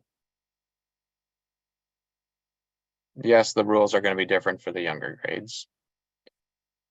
So can people see my screen? It says grades 1 through 4 rule modifications, clarifications. Okay, great. So again, this document is out on the website. It has a last revised date on it. So there was a change we actually made right at the start of the spring season to try to clarify some of this, and we made it a little bit simpler in my opinion. So again, this is only one page, so not a ton of information. So everybody should be able is being asked to memorize this and have this memorized. So first, one referee is used. Okay, very straightforward. And in the full rules, it'll talk about how many players there are. But I mean, first grade, the fields are small. It's 20 by 30 yards for grades 1 through 2, and 30 by 40 yards for grades 3 through 4. So it's 3v3, 4v4, and 5v5. So it's small sided. Each team must have a goalkeeper. Okay, so this must have a goalkeeper. It's not an optional thing.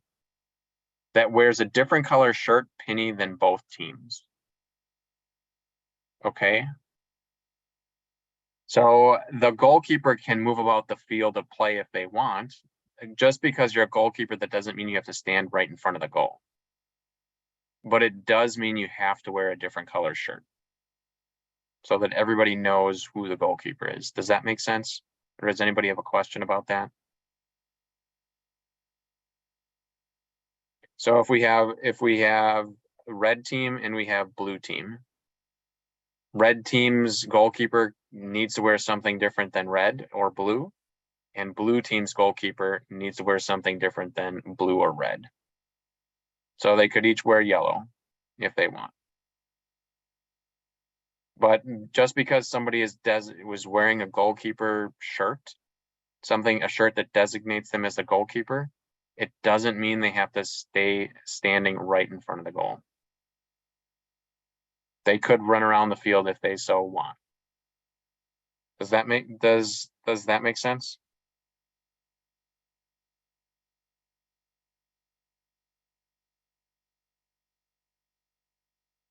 Okay, good. Thanks, Miles. So there must be a goalkeeper. They just have to wear a different shirt. We'll get into what oh yeah, right here it says, the goalkeeper may move about the field as any other player. They do not have to stand in front of the goal. Okay, that's a topic that comes up amongst the coaches, like, hey, they're the goalkeeper, what are they doing running around? Or, don't they have to stay back? And then also there are some coaches that maybe aren't aware that they need to have a goalkeeper. Sure. Yep. Goalkeepers can be subbed just like any other player, older or younger games. That's fine. So it says the goalkeeper can use their hands inside their goal area. It's going to be marked by an arc. So on the smaller fields, it's I believe I forget now, 3 or 4 yard arc, and we'll maybe get through that or talk about that. And then maybe a 4 or 5 yard arc for 3 through 4. So they can use their hands in that area. Then it says the goalkeeper is not allowed to punt the ball. They can throw, dribble, or pass it. Note, the opposing team does not have to retreat to the center line when the goalkeeper touches the ball with their feet, just as a field player, or picks it up with their hands. Okay. So the team not with the ball can stay in wherever they are on the field. This will make more sense when we get to goal kicks. Goal kicks, the opposing team needs to retreat back to the center line. So goalkeeper can throw, dribble, or pass it, and they cannot punt it. All restarts can be dribbled, passed, or shot at the goal by the first player touching the ball. So a restart just means the play was stopped and now we're restarting the game. So a restart could be when the ball goes out on the sideline. There's no throwing. That's a restart. A goal kick and a corner kick is a restart. A kickoff is a restart. And any free kicks are restarts. So it says all of these situations can be dribbled, passed, or a shot taken at the goal by the first player touching the ball. So again, the kickoff, what could happen is the player taking the kickoff in grades 1 through 4 could just start dribbling the ball. Yes, they have corner kicks. But again, here it says when it's out on the sideline, when it's a goal kick or a corner kick, or it's a kickoff, or it's any kind of a free kick resulting from a penalty. In every one of those situations, the player can dribble the ball in. If the ball goes down on the ground and they can just start dribbling the ball into the field of play, they could pass it in, or they can take a shot at the goal. So as an example, on the kickoff to start the game, the player that's taking the kickoff could dribble it all the way down to the goal and shoot it, and it be a goal.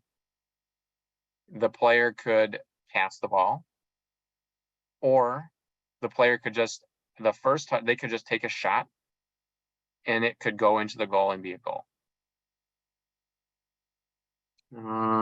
Yeah, and it says, yeah, shot at the goal by the first player. So anything is, I believe anything is still direct. Any questions on that? So if it's on the sideline, it's not a throw in. They just put it down. They can start dribbling in, they can kick it in, or they could take a shot. If it's a goal kick, same thing. They can dribble, pass, or shoot. If it's a corner kick, they can just dribble it in from the corner and take a shot, or dribble or pass, anything. So then it says on a goal kick, the ball is placed on top of the goal arc. Okay. The defending team retreats to the center line and may pressure as soon as the ball is touched and moves.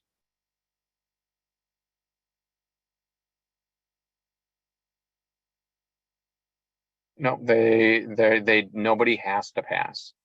It can be a shot and a goal. So again, a goal kick, the opposing team has to retreat back to the center line. And everybody can see the rules I'm sharing here, right? Hopefully. Does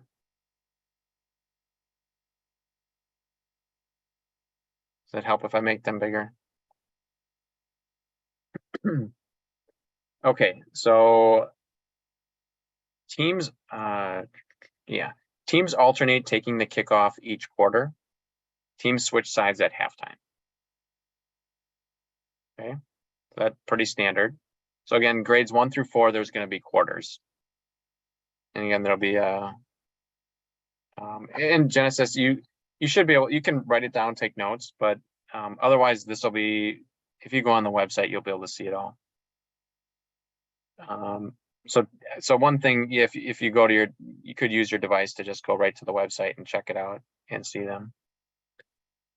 So after a goal is scored, there's going to be a kickoff at the center line. That's the same as everybody's league that you play in. Penalty kicks do not apply. So there are no penalty kicks for grades 1 through 4. Opposing players must stand a minimum of 4 yards from the spot of a restart in grades 1 and 2 and 5 yards in grades 3 and 4. So again, this 4 yards, that's the radius of radius. That's the distance. That's how big the arc is in front of the goal. So it's 4 yards for grades 1 through 2, and it's 5 for grades 3 and 4. Either team can, so again, for grades 1 through 4, either team can substitute at any stoppage. So again, this is different than than the games that you would play in yourself as players. Any goal kick, corner kick, pass in, goal scored, etc. No substitutions allowed on restarts after fouls unless substituting an injured player. So this part is consistent with normal rules. Coaches and teams cannot substitute on direct free kicks or indirect free kicks. Well, I shouldn't say that. They cannot substitute on restarts from fouls. But again, this says we want to basically give teams the most number of opportunities to substitute as possible. Anytime there's a stoppage or anytime there's a stoppage so any goal kick, corner kick, pass, and goal scored, you can substitute. For grades 1 through 4, offside penalties do not apply. Red and yellow cards are not used. Now, something in here, if a player is continually fouling and they're presenting themselves as a safety hazard to the other players out there, you can tell the coach, you can blow your whistle to stop the game and just say, hey coach, let's get a sub for this player, and please try to talk to them about kind of the fouls that they're committing. You know, it seems like they don't understand something. And again, people will ask, well, what does it really have to be? I think when you see something like, you'll recognize it, because it just is either happening more like happening frequently out there. Like every time they get to the ball, they're pushing with their hands outstretched against the other players, like trying to knock them away from the ball. Clearly a foul, or if they're just like running into players and knocking them down. Again, kind of maybe more of a grades 1 through 2. Grade first and second grade, you might see something like that. Correct. You cannot call offsides.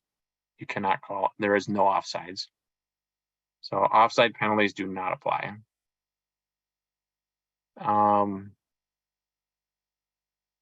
But so again, even though they're not cards or things, you can still remove a player from the field of play if what they're doing is obviously not is obviously, you know, some serious fouling going on.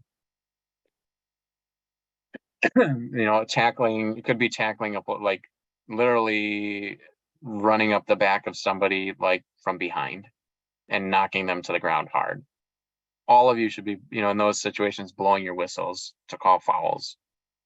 I think in some respects you'll maybe see that and you'll just be kind of shocked at like what just happened there. But make sure to blow your whistle. So we say red and yellow cards are not used at this age group.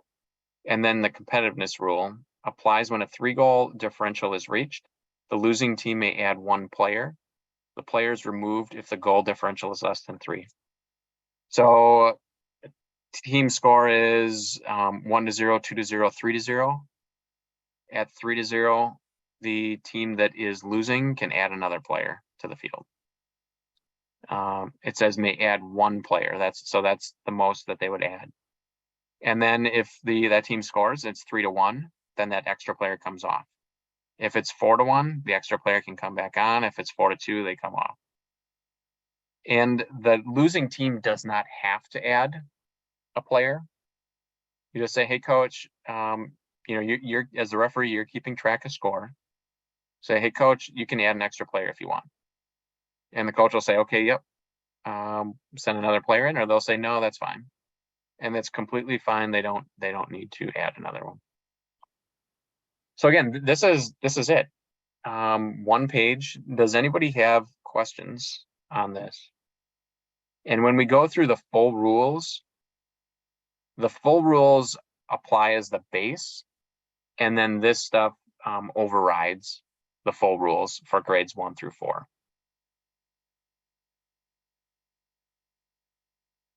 Okay.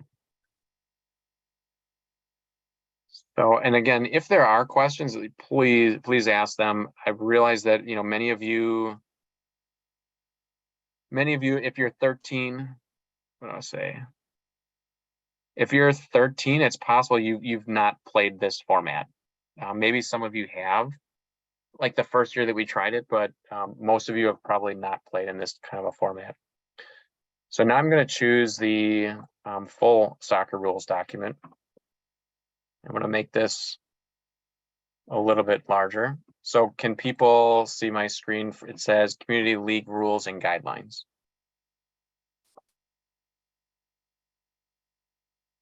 Okay, good. So length of games, quarters, that's coming up in this section. So again, this is the main rule document, and what we just went through, again, grades 1 through 4, those are the grades 1 through 4 exceptions, or the unique things for that. Okay, so here we go. Uniforms and equipment. All players must wear their team shirt provided for them. Shin guards, so they have to have a team shirt, basically. Or it has to be, at a minimum, it has to be, I would say that you want to take, well, whether you take notes or listen, you'll want to review this document as well. But again, this is going to align with hopefully all of your soccer knowledge in how your games are today. But there's going to be things in here that I am sure many of you are not aware of. And this can be a little bit different. So if a team is, let's say they're blue and somebody forgot their shirt, with their number on it, if they have a blue t-shirt that they're wearing, that's fine. That matches the color, and the other team is, let's say, red. You can clearly still tell which team they're playing on. That would be okay. Not ideal, but in most of these cases, we'll say, you know what, it's not something that's going to hurt anybody out there. Let them play the game. So their team shirt, shin guards are required and must be fully covered by socks. Shirts must be tucked into shorts. Athletic pants or shorts should be worn. Players should wear shorts without pockets, belt loops, snaps, or zippers, as they could pose a safety hazard. Coaches will be notified, hey, coach, that player's shorts have pockets. Ideally they wouldn't, but they can still play. But players will be allowed to play. So not ideal, but they can. No jewelry, so it's no earrings, watches, necklaces, etc. will be allowed. So that has to be removed. Medic alert bracelets are an exception, must be taped to the hand or wrist. No baseball caps, bandanas, or spray hair dye. Goalkeeper can wear a baseball cap. Sweatpants may be worn during cold weather. Hoods must be tucked in. T-shirt sleeves may not be tied up or folded under. So those should be down. Only soccer shoes and gym shoes are allowed. So here it's very important. Players do not have to wear cleats. Okay. The vast majority of players do. But if somebody just has tennis shoes, they can play in regular gym shoes. Metal cleats of any type are not allowed. Casts, if padded, are allowed if they do not present a safety risk to other players. So we had talked about this one before. If it's a hard cast and it's not covered, they cannot play. If it's covered or wrapped, they can. Hard, and again, it needs to be some kind of like a 1/2 inch, let's say, material. 1/2 inch of material. Hard knee braces posing a safety risk to other players are also not allowed. Players wearing clothing that may pose safety risk to themselves or other players are not allowed to play. So again, it's kind of up to the referee if you feel it's a safety hazard, yes or no. But you really want to try to make sure that all the players are following this. Protective headgear, soft type headgear is acceptable during games. So there's some specific headgear that's, players that have maybe, have a concern about concussions or just protecting themselves may want to wear, which is fine. Players can wear knit hats, when it's cold outside, that's fine. People can wear gloves, that's fine. So here it says rainouts and cancellations. We play unless you are notified. So that goes to referees and for coaches and teams. The decision to cancel games will be made by the officials and the community leaders. Cancellation announcements will be posted online if it's in advance of the game day. Play information. So here it says, so for grades 1, so if people, we try to use the term, like we have divisions by grade. It's not really by birth. It's not by birth year. So we use the term grade, but some people equate first grade as U7, second as U8, and so on and so forth. So for the first grade group, they play 4 10-minute quarters, a size 3 ball, and 3 players on the field. And this 3 includes the goalkeeper. So it's 2 plus a goalkeeper. This is information more for like the coaches. Max roster size, you don't have to be too worried about this. Something you could put in your game report though is your first grade game, there should really only be 6 players there. There might be a team, with 7, let's say, but if there's a team that shows up with 10, that's something that you should let me know in your game report. And you should say, most likely the team that doesn't have 10 will complain and, say, hey, coach, like, why do you have so many players or whatever? That's something where I would want to know about that. Second grade, 4 10-minute quarters again, same size 3 ball. Now there are 4 players. So it's 3 players plus a goalkeeper. Third and fourth grade, it's 4 12-minute quarters, size 4 ball, and they play 4 players plus a keeper. So 5 players, including a keeper, is what they have. Fifth and sixth grade, it's 2 30-minute. Now we get into halves, 2 30-minute halves, size 4 ball, 8 players on the field at a time. Seventh and eighth grade, it's 2 35-minute halves, size 5 ball, and 11 players out there. So are there any questions on game length or size of the ball or number of players on the field? All of these number of players, it includes the goalkeeper. And how you know that, you can go to the 11v11 that people play and say, okay, yeah, I know that includes our goalkeeper. Okay. So then moving on, it says teams not having the minimum number of players to start the game. Yes, 5 minutes for halftime. And I hope that's probably in here somewhere. So 5 minutes. Yeah, so minimum number of players. What do I want to say? Players should have the minimum number of players to play. So let's say, again, for first grade, you only need 3 players to play a game. That's all it has to show up for one team is 3 players. But if they show up with only 2, you might say, hey, coaches, one team only has 2 players. Can we, do you maybe want to share players or like split up the teams? So one team shows up with 6, the other has 2. Hey, maybe there's 2 players from one of the teams that would play with the other team, and then they would both have 4. Again, the main thing is, I would say no game is ever canceled unless for like really inappropriate behavior. Always try to play a game. And it might just be considered a scrimmage, that's fine, but everybody, people that came, they want to play. Teams sub in players from different age groups. That would, if it's somebody that's, from a different age group, let's say, that would need to be, and they're not really assigned to that team. That would be something that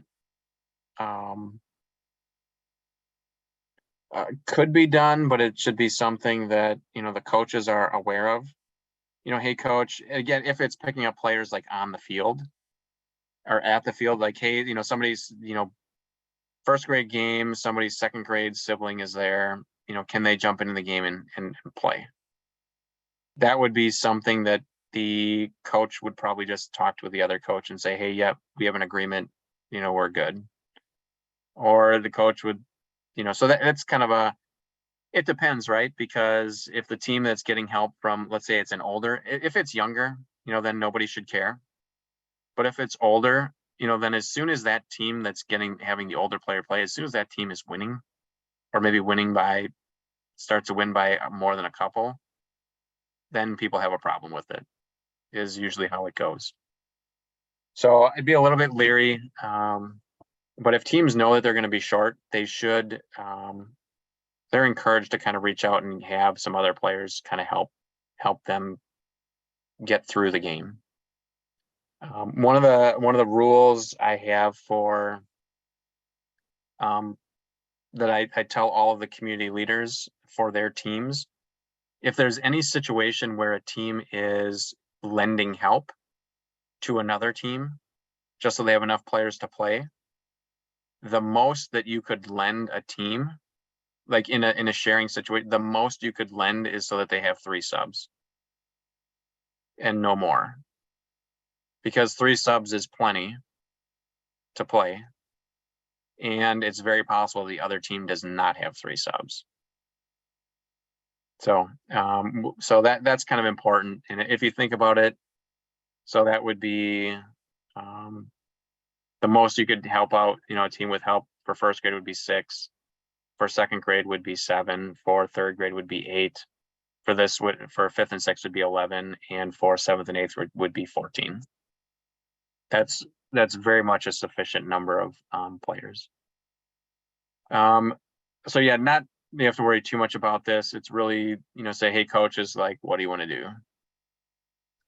Playing time, all players are required to play a minimum of 1/2 of the regulation game and are also to appear in each half of the game. A coach may reduce a player's playing time due to injury or player conduct.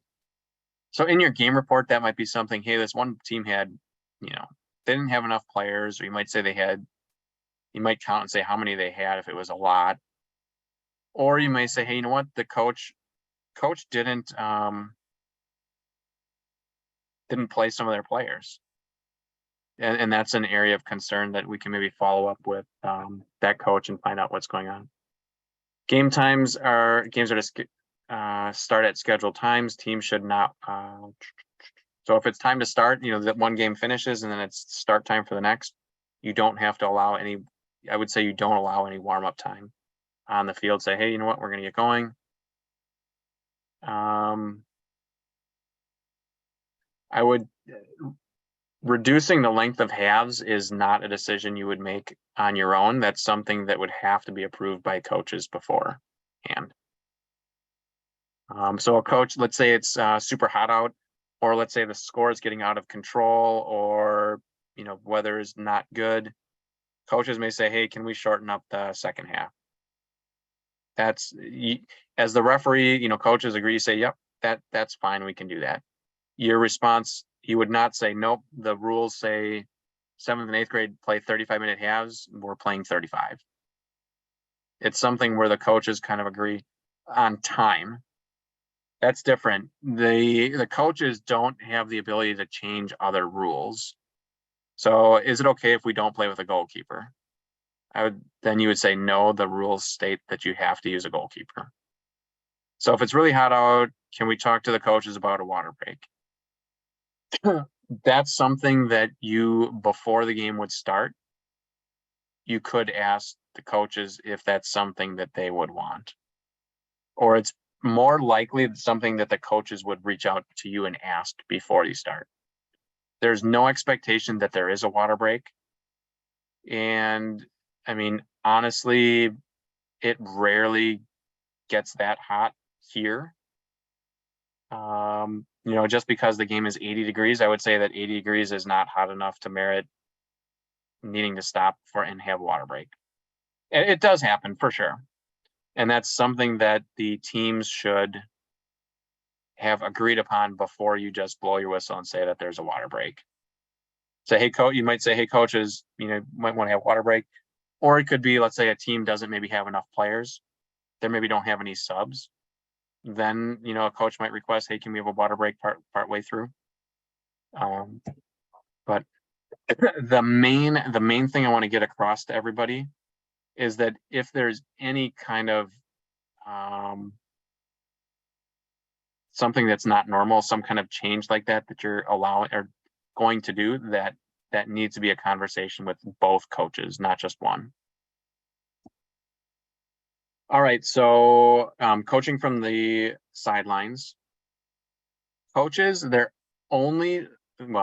offer positive encouragement and direction from the sideline. Teams are on one side of the field, occupying 1/2 of the sideline.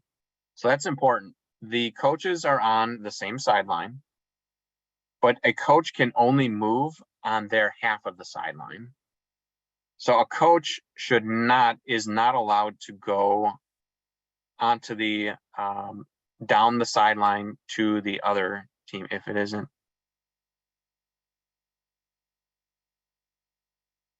I don't think they'll ask for a water break, but I don't think that's if it's and again, if it's 80 and they request it, that's fine. if both request it, I think that's fine. But I don't think it's anything that you necessarily have to bring up. Like, because otherwise we get into, okay, it's like 70 degrees. Some people think that's hot, and others it's like it's not. Let's see. So the coaches can only be on their side, so they wouldn't like walk through down the sideline to offer encouragement or direction to their team across like the other team's bench. So hopefully that makes sense that coaches aren't doing that. Fans are on the opposite side. Coaches may move about their half of the sideline and may only enter the field when signaled by the referee or during halftime. So coaches should not be on the field helping their players out. Some, let's say in first grade, that might be what they feel they need or want to do, but that's not, if a coach were to be doing something like that, you would need to, tell the coach, hey coach, coaches aren't allowed on the field. You need to stay behind the line. And you can just say, you know what, if they'll say my players, they don't know what to do, and just say, hey, I'll help them out. As far as like getting the ball and restarts and things like that. So substitutions, unlimited substitutions will be allowed with the permission of the referee in the following situations: goals scored, throw-ins in your favor, goal kicks, injuries, halftime. Substitutes should be at the midfield until signaled by the referee to enter the game. So again, coaches can't substitute unless you blow your whistle and say, I blow my whistle, you would blow your whistle and maybe say subs. You might motion them on with your hand. Your coach, you can put them on, but don't let them substitute. They'll be told that they can't, but let's see. Note the opposing team may also substitute during a throw-in if the team in possession is also making substitutions. So if red team's throw-in, blue also wants to substitute. If red is substituting, blue can also substitute. And just as a reminder, this is the base set of rules. So this is talking about substitutions. The other document that overrides this one for grades 1 through 4. Again, hopefully that makes sense. So this is what you read. This is how most of you understand the rules to be the games that you play in. But again, it's modified for grades 1 through 4. So it says the start of play, the ball must be touched to start play and may not be played again by the kicker until touched by another player, right? So normally you cannot dribble a kickoff. Grades 5 through 8, you cannot. Any number of players, any number of offensive players are allowed in the center circle for the start of play. Defensive players may not enter the center circle until the ball has been touched by an offensive player. So again, the defending team that's not taking the kickoff, they're all waiting outside the center arc, the center circle. Ball replayed by the kicker, so a double touch, results in an indirect free kick from the spot it was replayed. If the ball does not move forward, sideways, or backward, the game is restarted. So once the ball is touched and moves, then the ball is considered in play. So if they touch it again, it's in infraction. So that's an indirect free kick. Pass back to the goalkeeper. A ball played back to the goalkeeper intentionally by the defending team may not be handled by the goalkeeper.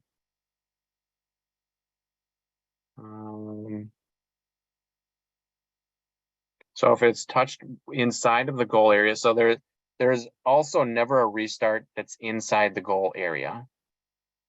And the goal area is the small rectangular area, the small rectangle, not the larger one. The larger one is called what? People write it in the chat. Small rectangular area in front of the goal is the goal area, and the larger one is called the what?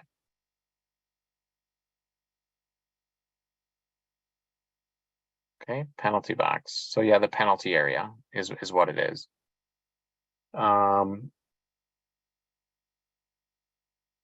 Okay, so it says, so it says, the ball Goalie may play a ball back that has been passed back as any other player, but may not use his or her hands.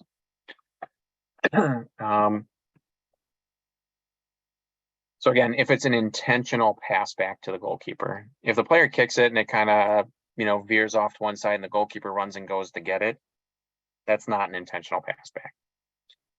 So here it says heading is only allowed in the 7th and 8th grade games. If a player intentionally heads the ball in a game, an indirect free. So again, if a player intentionally heads the ball in a game, an indirect. So if it's not a 7th and 8th grade game, if a player intentionally heads the ball, an indirect free kick will be awarded to the opposing team at the spot of where that happened. So again, if players are running and a player throws the ball, throw in and it hits off of a player's head, that's not an intentional heading. If there's a corner kick and somebody goes, if somebody jumps up to try to meet the ball with their head, that's an intentional header if they do that.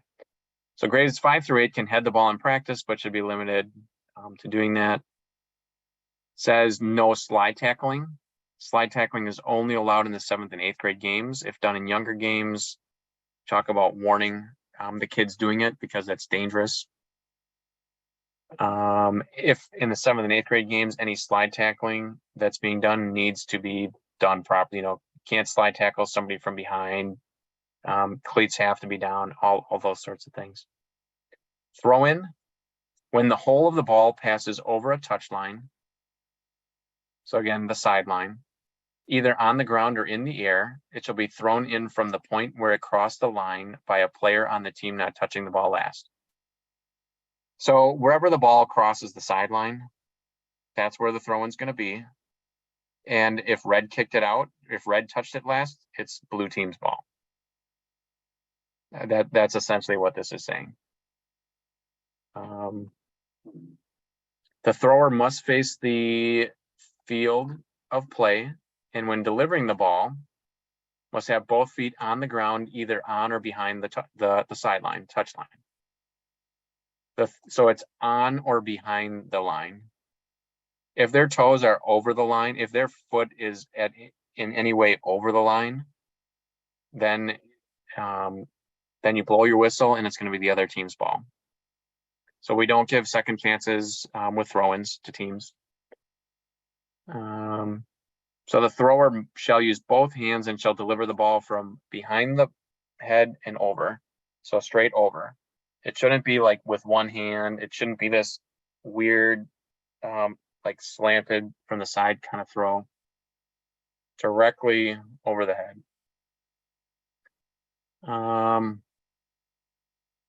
Whoever takes the throw-in may not touch the ball until it has been touched by another player. A ball replayed by the thrower results in an indirect free kick from the spot where the ball was touched. So what's almost just like this that we talked about a few minutes ago? A ball replayed by the thrower. So you can't throw the ball into yourself and then run after it and go like start dribbling it. What's the other one where there was a double touch? Who remembers in the chat?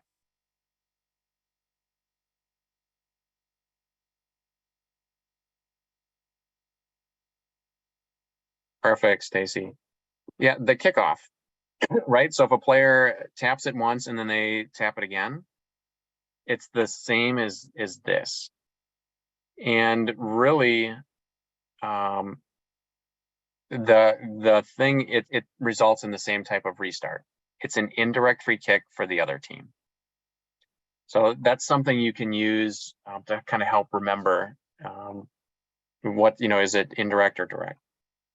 So it says failure to correctly execute a throw-in will result in the ball being awarded to the opposing team at the point where the previous throw-in was attempted. And again, the ball has to be thrown into the field of play. Once in a while, somebody will do a throw-in and it was never in. They throw it and it lands, or it starts out, it stays out of bounds. It never crosses into the field. So that would be a redo because play has never officially been restarted. For goal kicks, when the whole of the ball passes over the goal line, outside the goal posts, either in the air or on the ground, last touched by the attacking team. So here's something important. The attacking team, they're maybe, they're trying to score a goal and it goes beyond the end line. Then it's going to be a goal kick for the other team. So again, whichever team touched it last before it went out, it's the other team's ball. So that's hopefully very easy. And then somewhere in here, we're going to get to the ball. Well, and again, on the ground or in the air. So if it crosses the line on the ground, it's out. But if it's in the air and it doesn't hit the ground yet, if it's over the line, then it's out. The ball does not have to hit the ground outside of the line for it to be considered out of bounds.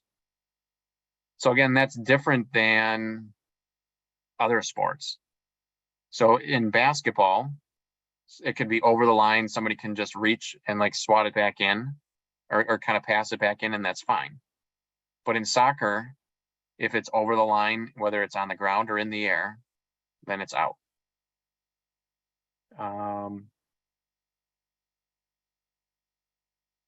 So it says, so that it results in a goal kick. The ball may be kicked from any spot within the goal area. So again, in many of you, probably what you were taught is you put the ball on the corner of the goal area, and they say it's like where it went out. But the player can put it on either side, either of the corners or anywhere inside the goal area. The only requirement is the ball needs to be stopped. It cannot be moving when you do it. It says the kicker shall not replay the ball until it is touched by another player. So this again is that same rule. You can play it, but then you have to wait for somebody else to get it. It says the ball is considered in play when it is kicked and moves. So meaning many years ago, well, it's a few years now, it used to always, the goal kick had to make it outside of the penalty area before the next player could touch it. Now, let's say the goalkeeper could just tap the goal kick to one of the defenders, and the defender can then start dribbling the ball. So it's when it's kicked and moved or touched and moved. It says in grades 5 through 8, the team not taking the goal kick must remain outside the penalty area until the ball is in play. So the team with the ball can have a player to pass to in the penalty area, but the opposing team needs to be outside of the penalty area. It says goals may be scored directly from a goal kick. Pretty rare that would happen in an 11-v11 game, but or probably never, almost never happened. Keeper possession. A keeper holding the ball in his/her penalty area has 6 seconds to put the ball in play. During this time, they are free to move anywhere within the penalty area. Once the keeper places the ball on the ground, the keeper may not pick it up until played by another player. The keeper cannot be charged in the penalty area. So again, when the goalkeeper picks up, and again, the goalkeeper can dribble the ball around as long as they want. But once they pick it up in their hands, then they have a certain time limit. They have 6 seconds to no longer be touching the ball. So they could drop the ball and put it down at their feet. They could throw it, or they could, punt it or do something like that. But they can only hold the ball in their hands for 6 seconds. Nope. So again, that's 6 seconds. We'll talk in grades 1 through 4. So here's an example. So if a goalkeeper gets the ball and they're holding it in their hands, and it kind of looks like they're trying to figure out what to do or where to play the ball, as the referee, being sportsmanlike, you should say, "Hey keeper, let's go," or "Hey keeper, I would just say, "Hey keeper, let's go," versus not saying anything and counting and hoping that you catch them so that you can give the ball to the other team wherever they have the ball. So ideally, whether it's 6 seconds, I would give them a little bit of grace. I would say, hey, keeper, let's go. And I would do that probably at like 3 or 4 seconds when it seems like they're not going to make it. Hopefully that makes sense. Once the ball is placed down, can the offensive team, the team not in possession of the ball can go for it and try to get a goal. So they can go for it. Charging just means let's say when the goalkeeper, it comes running out to come get the ball and they collect it or they dive on the ground and the other team is supposed to, lay off. So the goalkeeper comes out, catches the ball. Sometimes you'll see another player just like runs right into him. That's kind of what the charging is meant to refer to. And if the goalkeeper puts the ball down on the ground, they cannot pick it back up. So once they release it, keeper possession as well. It just means that the ball is stopped and is moving. So a goalkeeper does not have to have 2 hands on the ball. They do not have to have it against their chest. The goalkeeper could be laying on the ground, have dived, and have their arm outstretched and their hand on the ball, trapping the ball against the ground, and the ball's not moving. That is considered possession. So the ball is stopped. The goalkeeper has their hand on it. The other team cannot kick it away cleanly. So that you would blow your whistle if the other team did that and the goalkeeper was, kind of laying there and had their hand on it. But again, the ball needs to be really stationary. They have to demonstrate possession of it. Corner kick, when the whole of the ball passes over the goal line. So again, a lot of this when the ball is completely over the line. And what some players will argue is the ball is mostly over the line, so it should be out, but it's not. Or if you think of the shape of the ball, you could Google online and say, soccer, is the ball in or out? And they'll show kind of a bunch of progressions of the ball, just a sliver of the ball.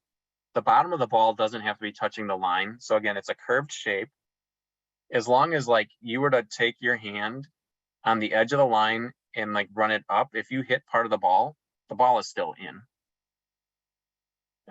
So it has to be completely over, and the same is true as like for a goal. It has to be completely over the line. Just not on the line, not most of the way over the line. It has to be all of the way out. So World Cup is going on now. I'm sure there'll be some examples of situations where it looks like it's out and they'll do kind of a replay and they'll show, nope, just kind of a sliver, it was still in and it's okay. So for corner kicks, and again, for goal kicks, you can put it anywhere. It doesn't matter which side of the goal it went out on. The player can put it anywhere on either side. But for corner kicks, it's different. So it says when the whole of the ball passes over the goal line outside the goalpost, either in the air or on the ground, when last touched by the defending team. Okay, so same. The ball will be kicked from the quarter circle at the corner nearest the spot the ball left play. So out on the corner, there's a little arc that's painted, and the ball has to be inside of that arc, or it has to be on the line, kind of the same. It can't be outside of the line. But it says the ball will be kicked from the corner nearest the spot the ball left play. So if the ball goes out over here, it has to be on this corner. If the ball goes out on this side of the goal, it has to be on that one. You can't move it from one side to the other, just for preference. And if it goes over the top of the goal, then you're kind of, as the referee, you're indicating which side it was actually closer to. It says corner marker, again, corner marker may not be moved. Defending players remain away from until the ball is played. Corner kicks can be also direct. So goal kicks and corner kicks can be direct. Offside. So offside, relatively complicated rule if applied to the letter of the law. For the community league, I'm going to make it hopefully a little more straightforward. But first, a player is in an offside position. So it's whether you're called for offsides, the first thing is the player in an offside position, yes or no? Just because you're in an offside position doesn't mean you should be called for offsides. So it says up first, when would you be considered in an offside position? If you are nearer the opponent's goal line than the ball. So again, if the ball is in front of you and you run onto the ball, even if you catch up to it after, you're beyond the defender, you're not offside.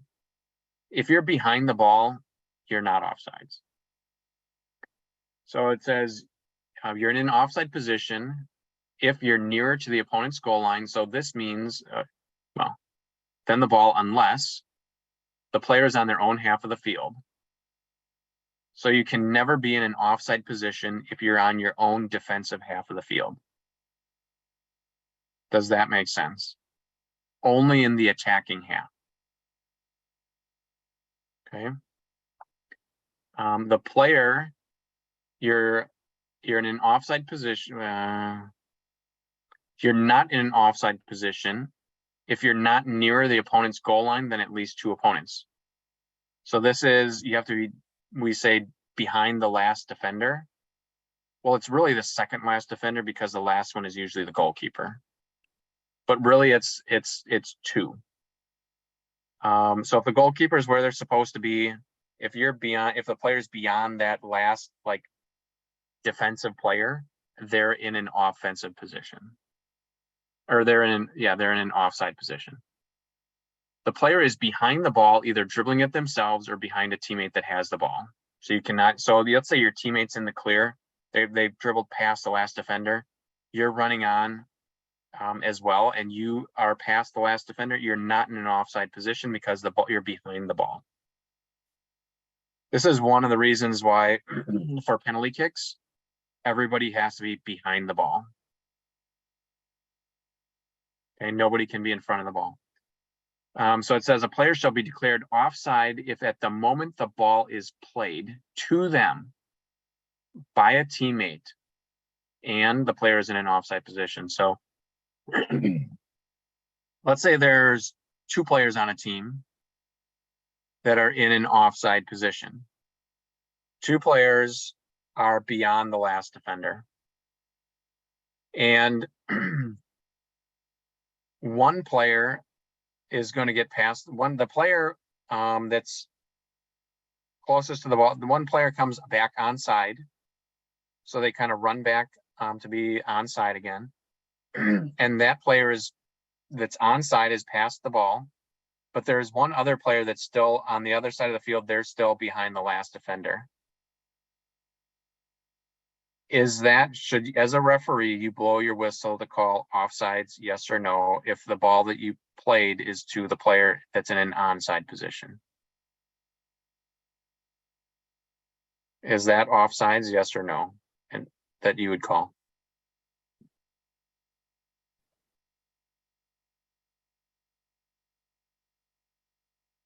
So again, if there's a player in an offside position, but the ball gets played to somebody that's in an onside position, is that offsides, yes or no? Okay, good. People are saying no. So it's not. So again, the rule here says shall be declared offside if at the moment the ball is played to them by a teammate. Again, it has to be from a teammate, and the player is in an offside position. So we're in this league, we're not going to get concerned about the player in the offside position. They didn't get the ball, but did they affect the play? We're not going to try to call it that strict because be more problems, more trouble than it's worth. But that is something that can be called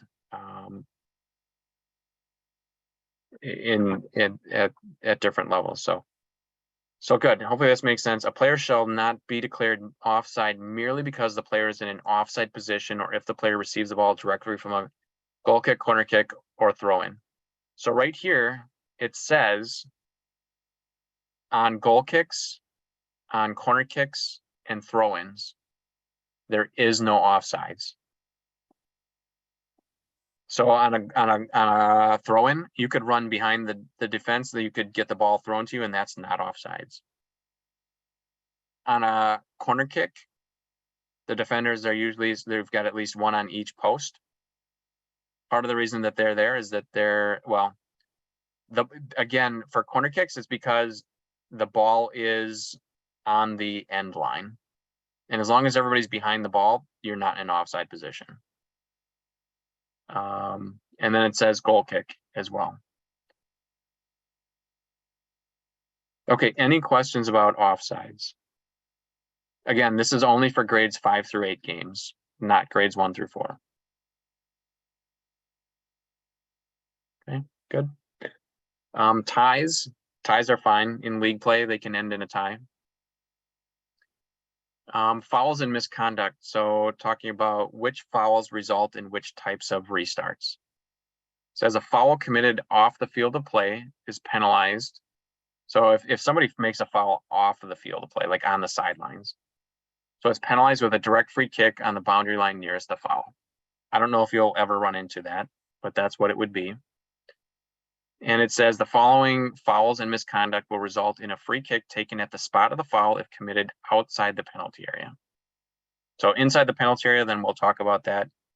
No, these fouls, these fouls are applicable for all grade levels. It just impacts what the restart is. And we'll see.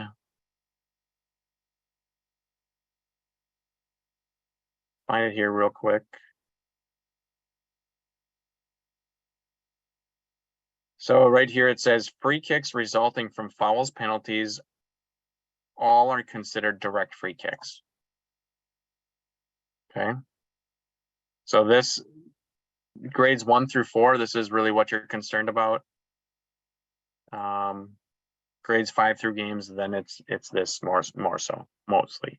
Well, it is this. But for these are the things, so direct free kicks, and generally they're the more serious things.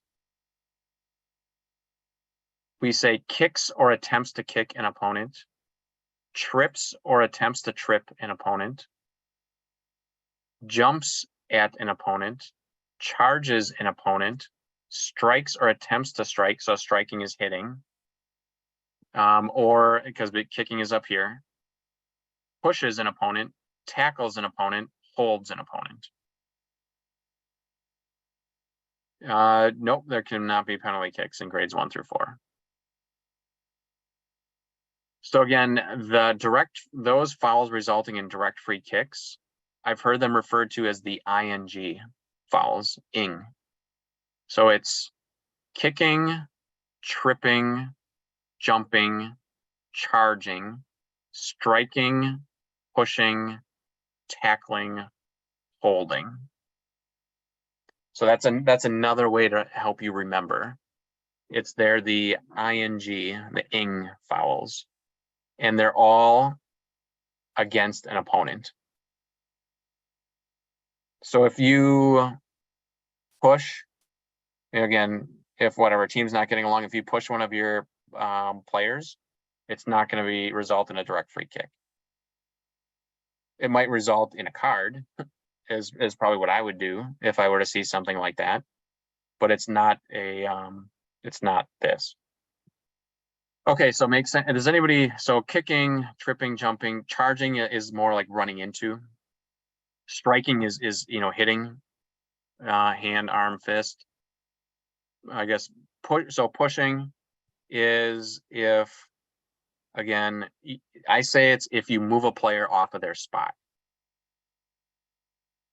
So you're moving a player, the player's running, and if the arms are in, if the arm is out and you're kind of like the player is pushing on you and they can't get to you, then I would say that's pushing. But if if you're running alongside somebody and you push them such that they fall off of their spot, they don't have to fall down, but they get moved off of their spot that they're running on, that's pushing.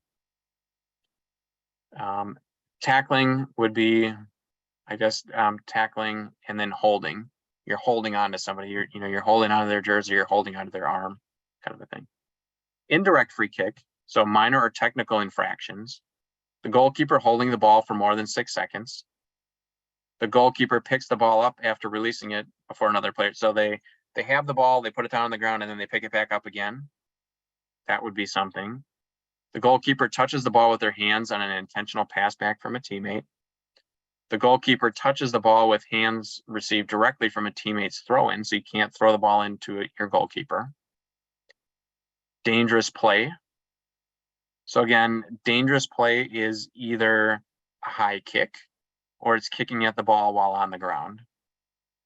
And again, with players that are in close proximity to you. So if you do a high kick and somebody's like 5 yards away, that's okay. But if they're kind of near you, close to you, where that kick could have kicked them, then that's too close. It doesn't have to kick them. That high kick doesn't have to strike them for it to be a penalty.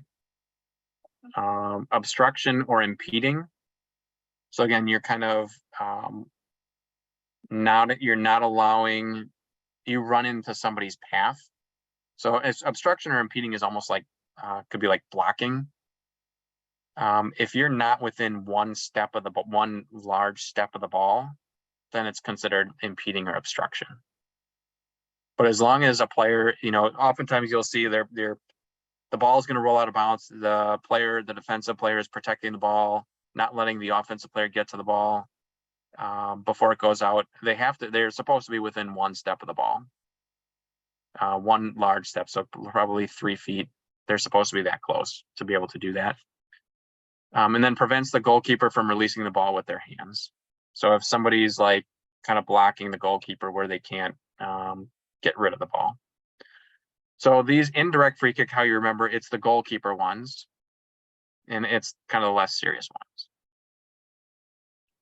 Oh, we missed a couple. So spitting, another direct free, spitting at an opponent and then handball would result in a direct free kick. Offsides would result in indirect free kick, and then anything else that hasn't been talked about. So for all of these, the ball gets placed at the spot of the foul and must be stationary prior to the kick. Opposing players must remain at least 10 yards from the ball until it is kicked. The ball is in play when it's touched. So how far is 10 yards? It's 10 long strides, basically. 10 large, long steps. Says fouls within the penalty area. If it's committed inside the penalty area by the attacking team. If it's something that was for direct free kick, then it's a penalty kick. Otherwise, it's wherever the spot was. If it's committed by so the attacking team would just be at wherever the spot of the foul is. If it's the defending team, then if it's direct free kick, it would be penalty kick, and if it's indirect, it's at the spot. Anything that happens inside the small rectangle, the goal area, that gets brought out to the top of the goal area. Direct free kick, a goal can be scored directly from a kick. Indirect free kick, a goal cannot be scored unless touched by another player. So hopefully all of you are familiar with that. Penalty kick, direct free kicks awarded to the attacking team as a result of the foul within the penalty area. The kick is taken from the penalty mark, 12 yards from the goal line. It's a little, for grades 5 through 6, it's 10, so the field should have that mark. All players except the goalie and the kicker must remain outside the marked penalty area and behind the ball until the ball has been kicked. So the penalty, so everyone has to be outside of the large rectangle, and they have to be behind the ball. So you can be on the side of the rectangle, but you have to be behind the ball. And the arc on top of the penalty area, you have to be outside of that.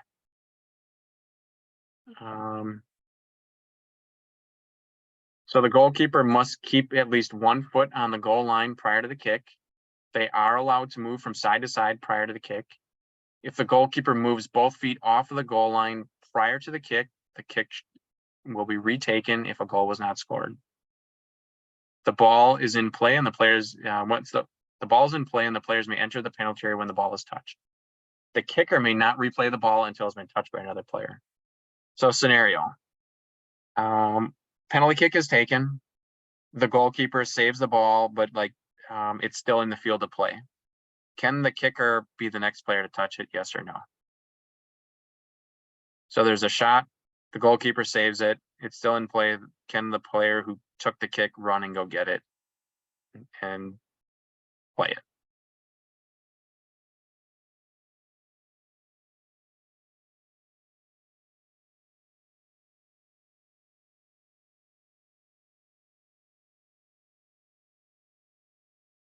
Anybody else?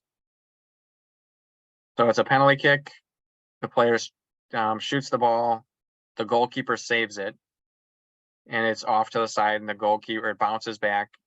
After the save, can the player who kicked the ball first be the next one to touch the ball?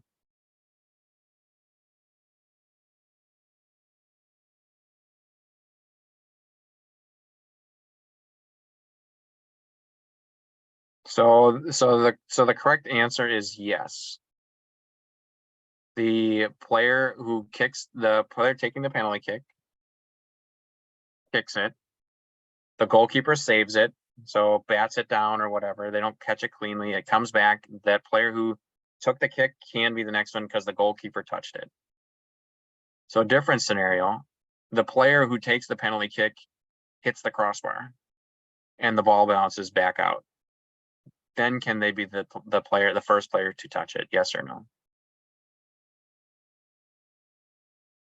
Okay. Yeah, so correct. So that one is no. Because another player, it just bounces back. They can't be the next, so they have to leave it. Somebody else get it. And if they would touch it, it would be an indirect free kick at that spot. Red and yellow cards.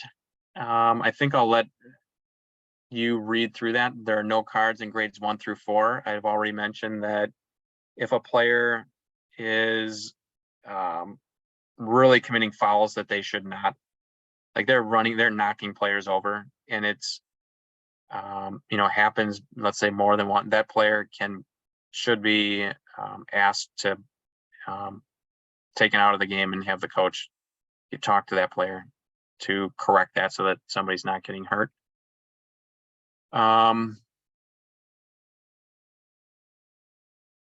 Yeah, so this, I'll just maybe real quick, unsporting behavior, that could be, let's say, language, disagreeing with the referee, is would be yellow card. Delays to the restart of play, that would be something. Persistent infringement of the laws, this means repeated fouling. So persistent means continual.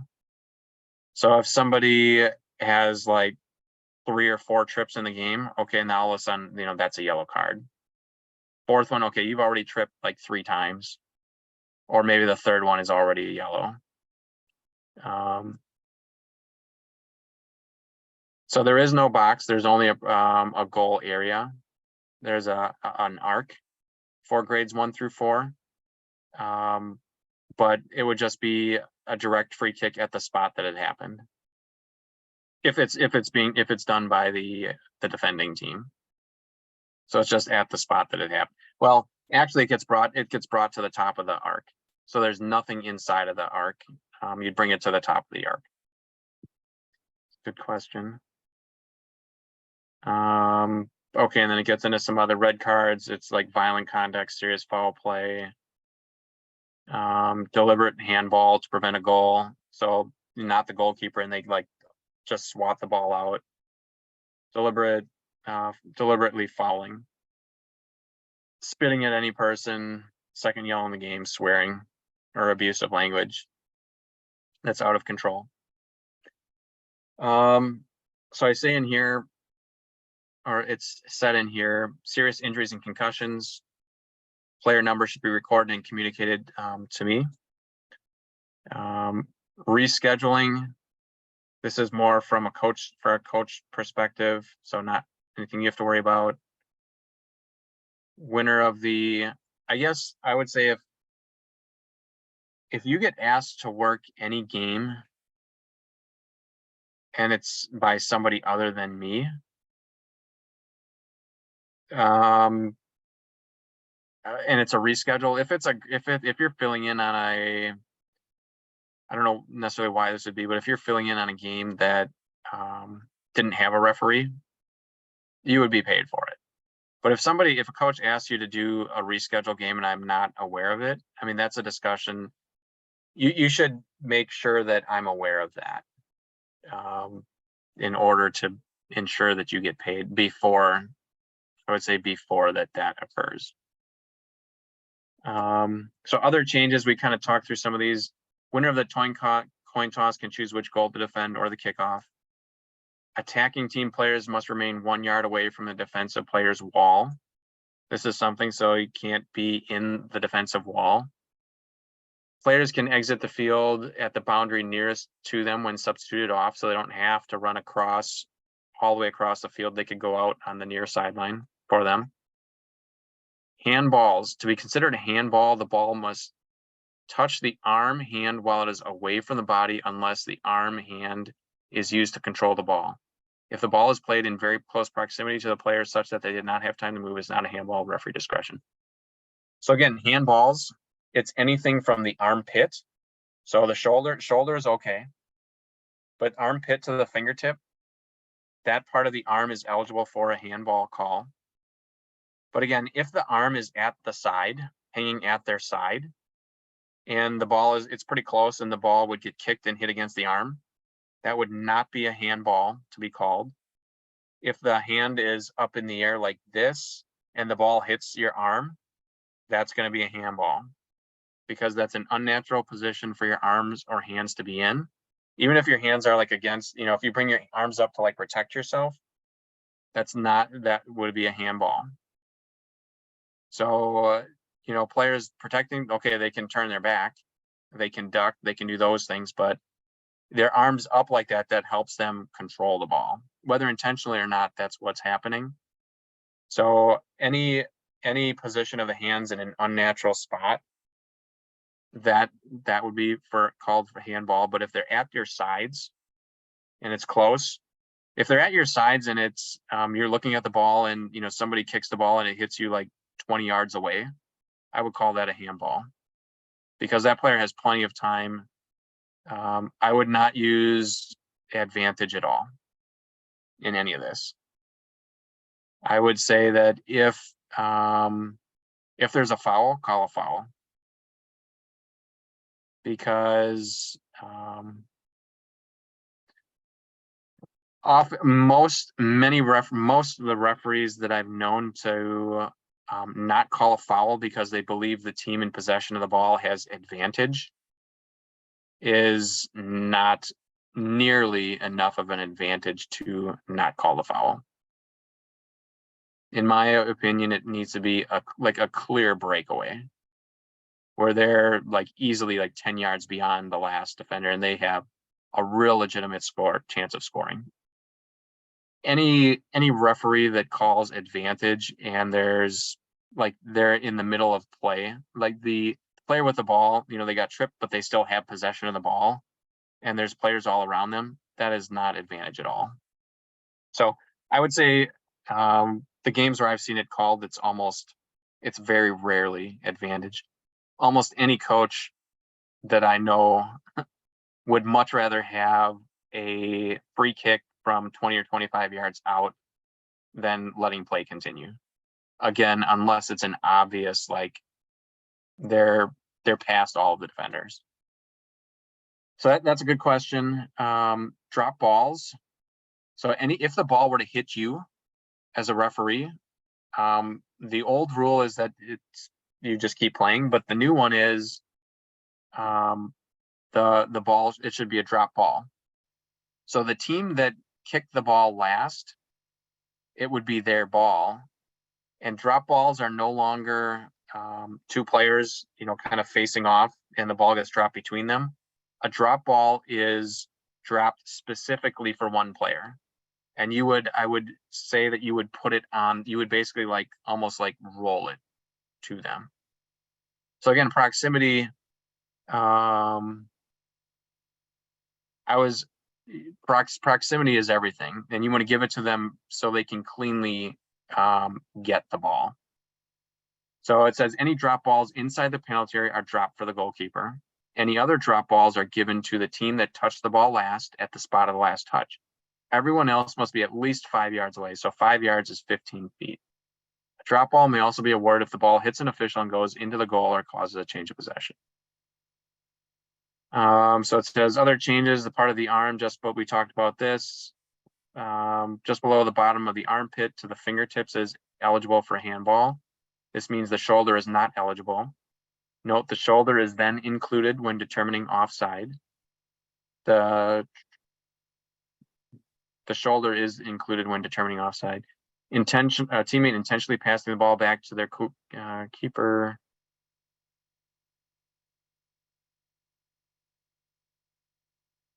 Yeah.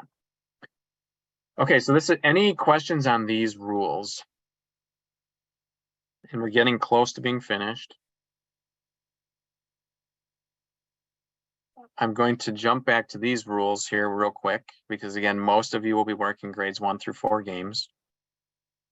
So what we just went through, those are the standard rules that many of you, if you're playing games, that's what you play by. So in grades 1 through 4, again, it's one referee. Each team must have a goalkeeper with a different color shirt. The goalkeeper can move about as any other player on the field. They do not have to stay in front of the goal. The goalkeeper can use their hands inside the goal area. It's marked by an arc. It's just an arc in front of the, you'll see it. The goalkeeper is not allowed to punt the ball. They can throw, dribble, or pass it.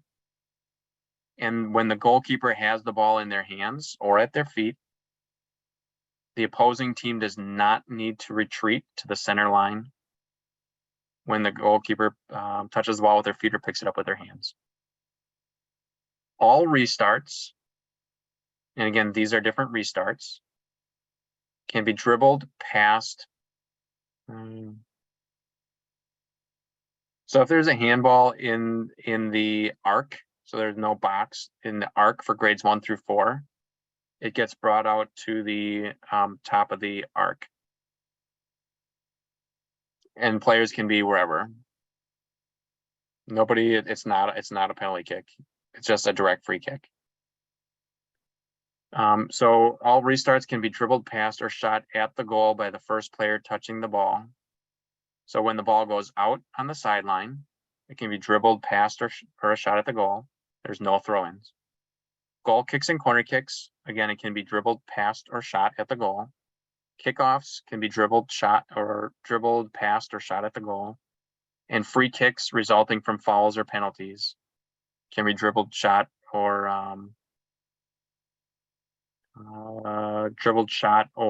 passed. Everything is considered direct. So it says on a goal kick, the ball is placed on top of the goal arc. The defending team retreats to the center line and may pressure as soon as the ball is touched and moves. Teams alternate taking kickoffs each quarter. Teams switch sides at halftime. So the one thing I've noticed that's confusing about this, let's say red team kicks off first, and then quarters, there's, maybe a minute in between them where, it's the time is stopped, start the next quarter until that one is finished. But there's basically, let's say, a minute, 2 at the most, where players come out, they get a drink of water, and coach maybe gives them some new positions. They stay on the same half. So first half, you stay where you are. You switch sides at half. But if the red team kicks off first, blue team kicks off in the second quarter, it's basically the red team's turn to kick off in the third. And that's maybe a little bit confusing, but because you think, okay, red kicked off to start the game. Now red is kicking off to start the second half. But they just alternate, so not a big deal. After a goal is scored, it's a kickoff at the center line, just like normal. penalty kicks do not apply. We say opposing players must stand a minimum of, so in for 11v11, we say you have to stand 10 yards away. For this, grades 1 through 2, it's 4 yards. So 4 large steps. In grades 5, in grades 3 through 4, it's 5 yards. And again, the important thing for a restart. So the one where this is probably really important is when it's a kick in from the sideline or dribbling in from the sideline. They cannot be standing right next to the player, like guarding them. They have to be 4 of your large steps back. So they have to be 12 feet back. And I'm sure that's not happening as much as it should. So 4 yards and then 5. So it's plenty of opportunity for them to decide to dribble in. Either team can substitute at any stoppage. So any goal kick, corner kick, pass, and goal scored, etc. No substitutions on restarts after fouls unless substituting an injured player. No offsides, penalties. No red or yellow cards. And then if a team is behind by 3 or more, they can have an extra player on the field. Okay. So the other way to think that that handball inside the goal arc, if it's inside the goal area on the larger field, it gets like brought out to the top of the. That's an odd one because that's a penalty kick. But so again, any questions on grades 1 through 4 rules?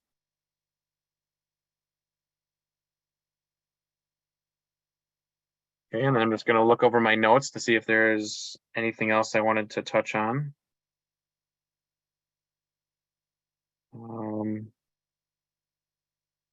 So we talked about pushing, what should be considered a push, kind of moving a player off of their spot. The arm doesn't have to be extended. The player could dip their shoulder and kind of bump a player off of their line. The ball's out if it crosses the line.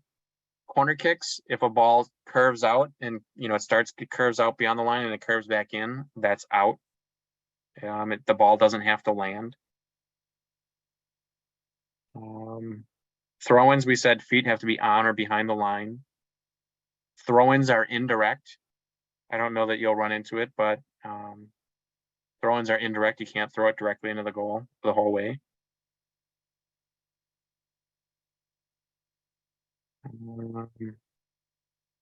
So handball, we talked quite a bit about that with the arm being away from the ball, and that's where a lot of people don't understand. They just see that the ball hits the arm and everybody's yelling for a handball.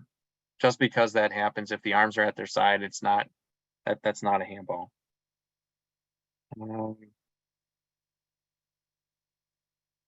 We talked about keeper possession and the ball being trapped against the surface and their hand, or them having the ball. We talked about offsides, no offsides on goal kicks, corner kicks, or throw-ins. And offsides, it's where is everybody when the ball is kicked or played. Many of the people watching the game, their eyes are watching wherever the ball is, and then they travel along with the ball as it's moving to where the player that's getting the ball. And at that point in time, they might say that, well, hey, that player's offsides, they got it. But in fact, when the ball was first kicked, they were onside. Okay, we talked about player injury, stopping the play with whistle and motioning the coach onto the field.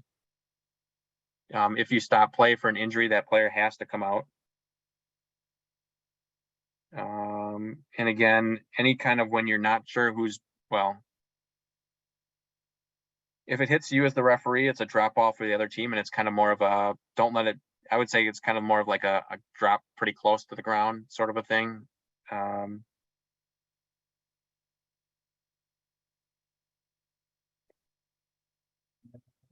Almost. Oh, one thing in the grades 1 through 4, we say no punting the ball. If some player does a drop kick So they're holding the ball, they let it drop and hit the ground, and when it bounces up, then they kick it. That's still considered a punt. That's not allowed. I don't know that many would do that, but any player who is bleeding must leave the field to play. So you'd stop play and have them come out. And it has to be stopped before they're allowed back in. Talked about not calling advantage. Oh, can a referee change? So if people write in the chat, yeah, so for the quarters, how long are they? That's listed in that full rules document that I went through. So first and second grade are 10-minute quarters, third and fourth grade are 12-minute quarters. And are they longer than halftime is only 5 minutes for everybody. Halftime is 5 minutes. In between the quarters, it's maybe like a minute or two. Just enough time for the coaches to kind of get their players rearranged. Can a referee change their decision if they realize it was wrong? In the chat, what do you think? Yes or no? Can a referee change their decision, their call, if they realize they made a mistake? So good. The answer is yes. However, it needs to be done before. So the most common one I'll say is the ball goes out on the sideline and you maybe say the wrong color. You say, okay, it's red ball, but you realize no, it went out on red, it's blue. You can say, nope, it's blue, I'm sorry. Yes, time is stopped for quarters. So each quarter, each half, the start of the half, the clock runs and then it's stopped once halftime, once it's the end of the half. And then you would be watching your watch to see, once 5 minutes is up, then you'd blow your whistle and say, okay, let's go. Start walking back out on the field. Something else, like for the older groups, younger groups, it's pretty easy to see that they've got the right number of players. Older groups, you probably want to count to make sure. Or when teams are substituting, that you're watching, they had 3 players go off, they had 3 come in. Or that the number of players on the sideline is the same. That's another easy way to do it. If you know, okay, yeah, they've got 7 subs, you count them up after the sub. Yep, they still have 7. Should be good. Any reserve balls. So sometimes in the older games, they'll have an extra ball sitting out on the outside of each goal. Any reserve balls need to be on the outside of the goal, not the inside. If it's on the inside, then what might happen? You might get confused as to whether or not a goal was scored or not if you see one that's out and one that's in. Switching sides happens at halftime.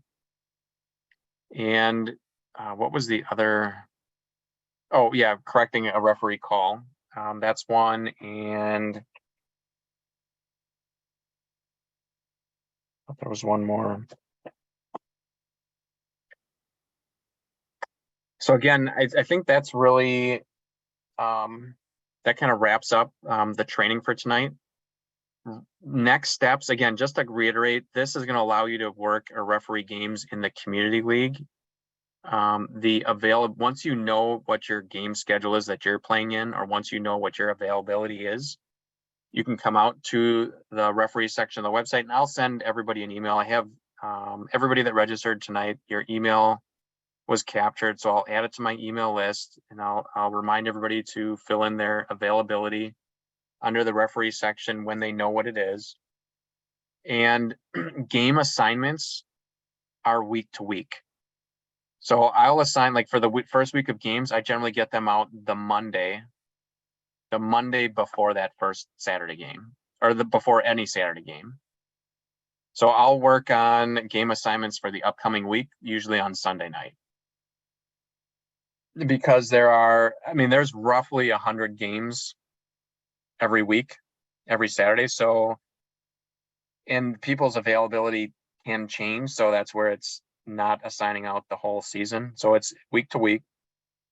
And I'll have an email that says that. I'll send something out about shirt and whistle pickup.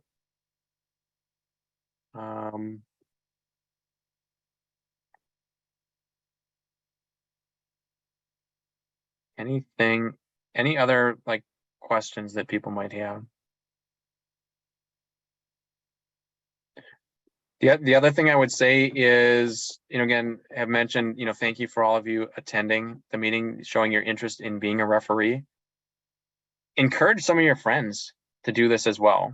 Encourage, let's say, if other people, encourage some adults to get out there and do this, because, that really helps. There was a comment earlier, one of the reasons is to kind of help out because the community maybe doesn't have maybe as many referees.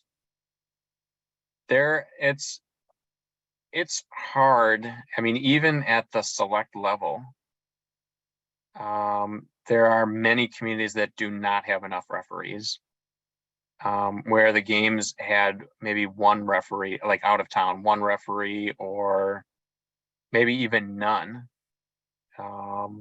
So I've experienced that. So encourage other people that or other people in your communities to kind of reach out and say that they'd be willing to referee, because we're always looking for more referees for this. So last spring, I think there were maybe 100 or 110 referees that ended up working games. So there were that many different people doing it. It's just that some people don't do it all that frequently. Some people are out there working pretty much every week, and some people are doing it kind of when they can, when their availability allows. So, all right. Thank you everybody for staying a little bit late.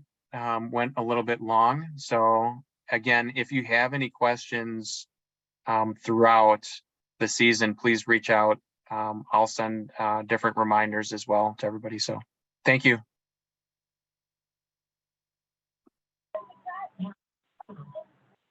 Thanks, Mike.